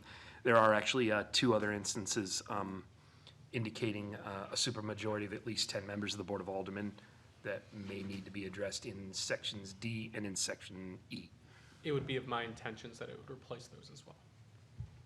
Thank you for the That's all I got. clarification. Alderman Clee. Yes, I agree with the keeping it at 10. And the reason for that is that it is not just it's a supermajority of the entire board. So if for some reason the board, such as tonight, where we are down 3 members, it would still have to be 10. So it's not like it has to be a supermajority of those that are present. It is 10 members, period. So I think doing the 10 members is sufficient, because oftentimes you could be down 1 or you could be down 2. So it's not a supermajority of those that are present. It is actually 10 members of the board, and where we actually have a member who is on sick leave for, who has been ill for a week or so. I think doing 10 is sufficient. Thank you. Any additional comments? I see Alderman Lopez and then Alderman Gavea. Yeah, it was mentioned by a couple of the speakers that they had an experience serving on the Board of Aldermen, and I was kind of thinking like, well, so do I. Believe it or not, I've been here for like 10 years almost. And I've had to win elections 5 times, which each time is me knocking on doors, me talking to voters, me being involved during my whole aldermanic term, and then people putting their faith in me. And one of the things that I think frustrates my ward particularly is when seemingly the rest of the city has a different priority. Overnight parking being a huge one, where that's important to our ward. We would really have liked to move forward on that and get petitions forward, but we didn't have enough support on the board to get them out of committee. So it's with that logic that I don't think it's a good idea to have such a high override threshold, because some wards and some neighborhoods can get misrepresented and may, if they have to score all of these different people to override for them, and they have to have 13 aldermen agree with them, they're never going to get it. I think 2/3 of the board being in general agreement is fair enough. If there are some times where somebody's sick or somebody's out, well, just before I took office, I saw the former Alderman Susie pull what I think Alderman Siegel called the Susie maneuver. He counted the room and was like, oh, let's just bring something back for reconsideration. So you're going to see games like that, but I think if you put the number so high with respect to my colleague, you're going to make it impossible to do what the override is meant to do, and it's a mechanism. We were asked earlier, what would be different if we changed it to a tax cap versus a spending cap? And my opinion is one of the biggest differences we could look for alternative revenue sources, so we aren't going to taxpayers, property taxpayers specifically, for so much of the things that need to be done around here. We can't if the cap is placed on spending rather than taxing. So I think Alderman Clemens and Attorney Bolton got it 100% right. And on that note, I had mentioned in the last meeting that I was working with Ms. Enright along the same lines. But the 2 aldermen, former Alderman Attorney Bolton and Alderman Clemens got much further along and had a much cleaner approach. So I appreciate the fact that they were doing it, but I do want to give credit where it's due to Attorney Bolton for all the work that he did and the legal department, because I didn't realize how much easier this strategy was than what I was looking at. But I think it speaks to the experience that they have, because while some people were saying, well, I have a lot of experience on the board, I've done X, Y, or Z, it's very easy to forget that Attorney Bolton has had like 12 years on the Board of Aldermen, has been president twice, has been on the Board of Education, and has direct experience in a lot of the specific issues here, not just as an elected official, but also as a public servant. So with that in mind, I think a lot of the decisions that are put into this are intentional, and I had to hear the motion in order to understand where some of it comes from, but I don't think increasing the number of people for the override is a good idea. I think it's a good idea to make sure that it's workable, it's manageable, and particularly should the people of Nashua get to vote on this, because honestly, that's why it was so easy for me to vote on whether this was necessary. We just did this earlier this year. The last time we tried to do a referendum item, we had extensive conversations in public and on the record about whether or not we should first vote as to whether or not the taxpayers get a say and get to put it on the ballot. And got me in trouble with the police commission thing, but my default setting is yeah, if a ballot item is presented, we should probably, unless there's a good reason not to, we should put it before the voters. So I think that's an important consideration. I think with voters likely seeing all of this in play and understanding, over the next couple of months, that this is an element of it, they're going to elect their representatives with the knowledge that this is part of what their job is. So it's a little bit wordy, sorry about that, but I think I wouldn't support this motion, although I appreciate the intent. Alderman Gvam. So the rationale behind this amendment really was to have that threshold be accessible but rare, and something that you could obtain, but wouldn't be the easiest thing. 12 because 75% we can't have a quarter alderman vote, so I just rounded up to the highest number. That's where that number came from. All right, you've heard the motion. All those in favor? Aye. Any opposed? Nay. The nays have it.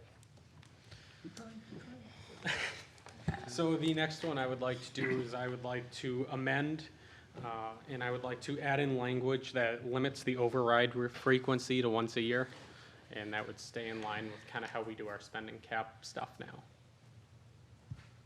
Okay. Can I ask a clarifying question? Attorney Bolton. The override is in section D. The exclusion of items which do not contribute to taxes is in E. You want to put some language in D about once a year?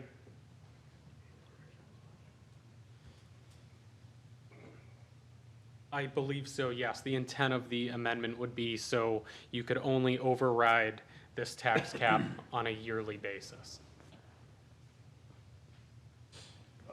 And that stems from the earlier conversation we had about being able to override this tax cap foreseeably as many times as this board would have the 10 votes accessible. Okay. How about we say, at the time of passage of the annual budget, and not again. Would be okay with that. Can we clarify the motion? The motion is to, Motion would be to amend, and it would be to put it, or it would be to put in the language that Attorney Bolton stated that would only allow to override the tax cap once a year, once per budget. What section is that? E? E. E? D. Or D? D. Alderman Tebow. Thank you, Madam Chair. I think I'm, I don't know if I'm comfortable with as many times as we can do it. But one, I think maybe 2, 3, maybe I could support maybe, but one only because you never know when something's gonna happen that requires some kind of, intervention from us. So, but yeah, I think a limit is fairly good. I just don't know if one's the right thing. Alderman Clements? Can I ask a clarifying question to the maker of the motion? So this would be, to limit, basically whether or not we're gonna override the, so example, if the budget came in over what our cap was, we would vote to override it at that time, right? Is that your intent, or? The intent would be, because that vote would happen, and there would only be one of them anyway. I think my intent would be more later on, once that budget is passed, if you had another appropriation that would go above that cap, to have to. What if the budget itself went above the cap? In my mind, that would be settled at that budget. Like, that wouldn't count towards that one time, because that would just be the regular passage of the budget. That's what you just said. No, that's not what I said. No? Yeah, it's not. Okay, so, Now I'm so confused. maybe strike what I said before, and maybe just add at the end of section D, limited to one time per year. That sounds adequate to me, because yes, I wouldn't say the one time we override is on the passage of the original budget. This would be like we do now with the spending cap when we had to exempt the money. We can exempt that money once a year. It would be following in that kind of line. In the current charter, there are 2 times that exemption can be applied. One is for payment of debt service, up to the amount of the debt service payment, and the other is for capital improvements. And one of them can only be done once a year. The other, there's no limitation. Okay. I can't just now remember which is which. No worries. Late or something? I think I would. Just restricting this, and that's an exclusion of some Portion of funds. finite number. Yep. Not overriding the cap limitation altogether. So just so people are aware of that, this would become more restrictive, and might, in fact, a catastrophe happens. There's a flood, an airplane crashes in the downtown area, and, you know, some real emergency expenditures have to be made. You might want to have a way to do that if everyone agrees, or if at least 10 agree. Right? So, you know, just how much do you want to hamstring yourselves when something like that might happen? That was actually going to be my question. In terms of, I like to think about it in things that have happened. COVID happened, we got a ton of funding. If we were to impose this, would we have to turn away federal funding? That's not this section. No, that's not the budget part. It's a different section. So I'm just misunderstanding. Okay. The other thing is, I'm not sure that's in compliance with state law, which requires an outright override, and may not allow you to limit it to only once a year. There's nothing about once a year in the enabling legislation. Understood. Thank you. Okay. Oh. Alderman Lopez, then Alderman Clee, sorry. Okay, at the risk of being ridiculous, since I was against the last one, I just wanted to suggest maybe we would say you override it once with the planned 10 people, and if you have to do it again, then you do it with 12. Just override's still there, it just gets harder to do. And if there's a catastrophe, like any of our helipads have an accident, then everybody would probably be agreed that we need to do that. If the votes are there, I'd be amendable. Alderman Clee? I guess I'm just confused. So it's section D that we're looking at. Yep. And it would say, the provisions of this section shall not apply if the Board of Aldermen vote to override by a supermajority of at least 10 members of the Board of Aldermen only once a year? So is that what we're putting on the end of it? That would be the current motion, yeah. May I? I have to say, maybe I'm just not quite understanding. I do have anxiety if we have a catastrophe. Sure. And again, I'm not quite sure that adding a thing of saying, well, then we have to have 12 members in case for some reason we had a catastrophe. And There goes the members. And the airplane hit X number of members. I'm just, yeah. Easy. Yeah, I know. About the hospital. Yeah. Alderman's, oh, sorry, go ahead. I'm sorry, I just have an anxiety. I wouldn't have a problem limiting to, not say infinite number, but just one is just too much anxiety, so. Alderman Sullivan? Thank you. I just wanted to speak to the amendment, and I think that, you know, the way you avoid it is you don't go to the cap every time. You always hold some in reserve, so in case, you know, something should happen, the way I'm understanding this legislation, unlike what happened this year, we went right up to the cap. Perhaps we don't always go up just because we have a cap, we don't have to go there, just in case something happens. And then if that spaceship with lasers does land, we could muster 10 aldermen together to override and combat it and put the fire out. So that's all I'm saying. All right. I'm going to support that.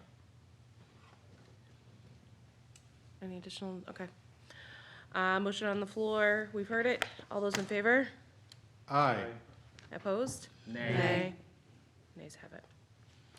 We're back to the original One more for you. motion. Don't All mind. right, Alderman Gavin. Thank you, Madam Chair. So this is one, a line out of Manchester's tax cap that I found and kind of liked. So this would be back to, and my apologies, I'm jumping around. This would be back to the section we were at on the first motion about the inflation factor. And this would include in there that if the, so for our sake here, I mean, they use CPIU, but in ours, if our gross domestic product implicit price deflector declines, the budget increase is set to zero. Heard the motion? I didn't hear that. I didn't quite understand what you said. So The this would deflector be declines. in the inflation factor section, and it would make it so if the gross domestic product implicit price deflector, if that was below zero, at zero or below zero, the budget increase would be set to zero for that year. Alderman Clemmons? So does that mean Can the I suggest that we just add, but not less than zero? Yep, that would be accurate, yep. Okay, Alderman Clemmons? So is that the average, or is that one year? So the way Manchester's is written would be, uses the consumer price index minus urban CPIU over the preceding 3 years. If CPIU declines, the budget increase is set to zero. If it declines, it goes to zero? It was like a massive recession. Sorry, my apologies. If the budget increases, it's set to zero. It would be, reverse that. Let me point something out. Anything times zero Is is zero. So maybe you want to use, but not less than one. I'm not sure I'm not sure I understand, and I have questions. Go ahead, Alderman Clemmons. Yeah, I'm not sure I understand I'm not sure I understand what you're trying to, what is it that you're trying to accomplish? Never mind Manchester, Alderman Gouveia, what is it that, because I think I understand, but I don't want to put the words in your mouth. Sure. So what I'm trying to get here is if the metric we're using, if that is to decline, what happens to the budget? So I look at, I had 1 year on here, 2017, it was a minus 5.3%. So if we went through 3 years of negative growth, what would we do? Well, Do we just Alderman Clemmons? it would average zero. You can't have a negative number. I mean, right, we're not gonna. You could lower the, well, it could potentially lower the budget. Okay, Is so that I get correct? your point. So in other words, what you're saying is if the 3-year average goes down. Correct. Would then we it- be lowering the then budget minus rather than us 2.3? having to cut the budget, we can keep the budget the same as it was the year prior. Yes. That I understand, okay. I think that's probably a good thing to put Yeah. in. So But my not less- question, go ahead. But not less than zero, I think. Not less than, is the way to go. Yeah. Correct. Just say no increase in the budget. Well, yeah. Aren't we contractually obligated to certain, Well, we'd have to override it. right? Like, any contract we have usually has a salary escalator, so in that case, we would have to override, because we'd have to honor those contracts. Okay, Alderman Jettie. I was just going to suggest, you're suggesting that we change the definition of inflation factor, but really what you want to do, I think, is amend paragraph C. and I'm not sure how, but it would, so paragraph C says, unless an override has been voted in accordance with subsection D below, the Board of Aldermen shall adopt a budget authorizing expenditures from the general fund and enterprise and special revenue funds at or below the budget limit as above defined. And I would think you'd want to add your language there, except, in no case shall the budget, be less than, the previous year or something, I'm not sure. But to Corporation Counsel, through you to Corporation Counsel, isn't that where we would have to, if we wanted to adopt Alderman Gouvea's request here, isn't it in paragraph C that we would, I don't think that would be helpful. you don't? Okay. Okay. Then I will withdraw my comments. Further discussion? So can we clarify the motion? Alderman Graham? I'm not clear, so. Attorney Bolton, would you like to take it over? You had the clear and concise language. You did such a good job before. To the definition of inflation factor at the end thereof, add the words, but not less than 0. Okay. You've heard the motion. All those in favor? Aye. Any opposed? Nay. Okay, ayes have it. Thank you. So now, Back to the original motion. Nope, now we're as amended. So- So now do you have to make your motion again as amended? So I have a question through Attorney Bolton. Do you think we need a new public hearing with the changes we just made? One change. Correct. No. Okay. Okay. So then, yes, I move as I did before as amended. Okay. Alderman Lopez, then Alderman Sullivan. Through the chair to Attorney Bolton, does it hurt us to suspend the rules just in case, or can we even do that in the middle of this motion? It was earlier stated that if we might have to suspend the rules, and you'd said, all right, that probably wouldn't be necessary. Is it safer to do it, or is it just gonna clutter this all up? No, I'm more confident in Alderman Clemmons' clarification that this is not final action. So I think you're fine going forward. Okay, that makes sense to me. All set? Alderman Sullivan? Alderman Sullivan, did you want to speak? Did you make your motion? I did. did. I can Yeah. reread it again. I said basically as amended. amended. So No, that's if you fine. want me to reread it, I No, can. no, that's fine. Okay, I didn't- yeah, yes. Sorry, I missed No, that. no, no, no. Were you trying to make a motion or speak? No, I just wanted to speak. Okay, please Just the fact that I'm not going to vote in favor of moving this forward. I think that there is work to be done. I think my colleague from Ward 1 scratched the surface. Don't worry, I don't have any amendments at the ready, so it's okay. But I think that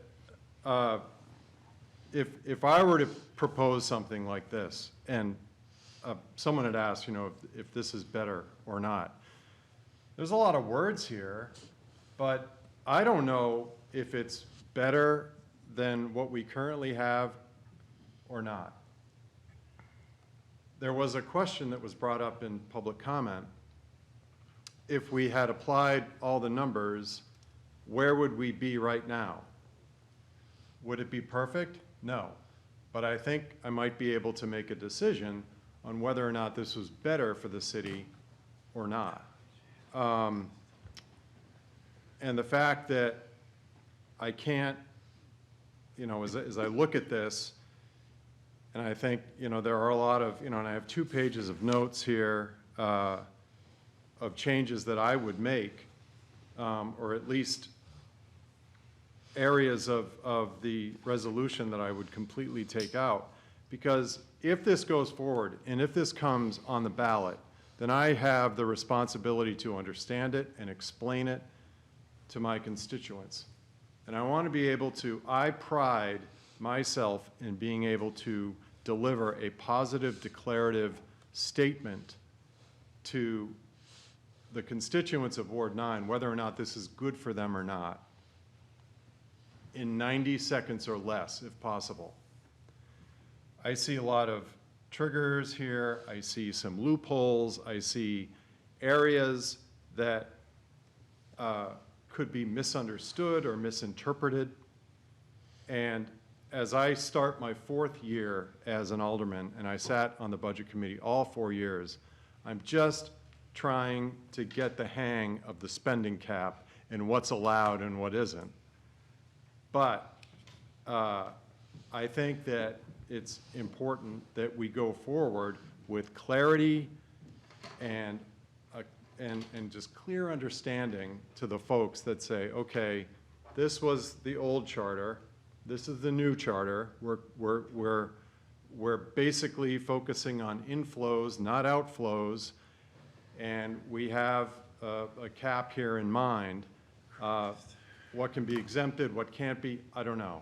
So I think that there needs to be work done. I'm not ready to send this off to the state, so I'm going to vote no. All right, Alderman Senate. Well, thank you, Madam Chair. I should preempt my remarks by saying that I have a habit of opening my mouth and throwing my foot right in there. So nothing I have to say is intended to undermine the efforts of anybody who is involved in this, because I feel like a lot of work has gone into this. And I myself am generally in favor of a tax cap. I think that's a positive way forward for the city. I sure as hell would like to see my taxes kind of held to a bit of a restriction. So I think that's a good thing. The problem that I have with this right now, and why I'm hesitant to send it up to the state at the moment, is because I think it's still a tough sell for a lot of the reasons that my colleague from Ward 9 just articulated. To take a page out of Alderman Dowd's book, I feel like there's a small handful of unknown unknowns that maybe with some amendments to the language that I'm sure not prepared to make at a 11:15 at night, maybe we could clarify this and make it an easier pitch to our constituents, because I think that if we can take this and package it in a way that lands well with the constituents, I think it could be an easy sell, and I think it could be a popular motion. But I don't think it's there at this time. I understand that generally the process of sending it to the state is something of a legal litmus test, but at the point that it comes back to us, even if it passes that test, now it's time to put it forward, and at that point I feel like it's too late. So again, a lot of really hard work has gone into this. I just feel like there's a little bit more to get it over the finish line. Okay, Alderman Clemmons. Yeah, I don't mind tabling this either, so I'm gonna make a motion to table with the expectation that the president will schedule a special Board of Aldermen meeting sometime in the future to take this up again. That's my motion. I have a question in regards to clarifying that. It is on my agenda for personnel. Can he table it at the special, even though it's on my agenda following? Or do we need to table it in my committee? You can do either. Okay. All right, motion to table is not debatable. All those in favor? Aye. Any opposed? Nay. And it is tabled. We need a motion to adjourn, right? Alderman Clemmons. Motion to adjourn. All right. we gotta vote on it. The motion is to adjourn. All those in favor? Aye. Any opposed? Okay. Personnel Administrator is starting right now. Right now. Right now. We'll ask the aldermen who are exiting to do so quietly because it is 11. Thank you. When we get to it. You don't have to be. Huh? Are you not on this committee? No, you are. Oh, you're not. But you're okay with it? Okay, great. You can go.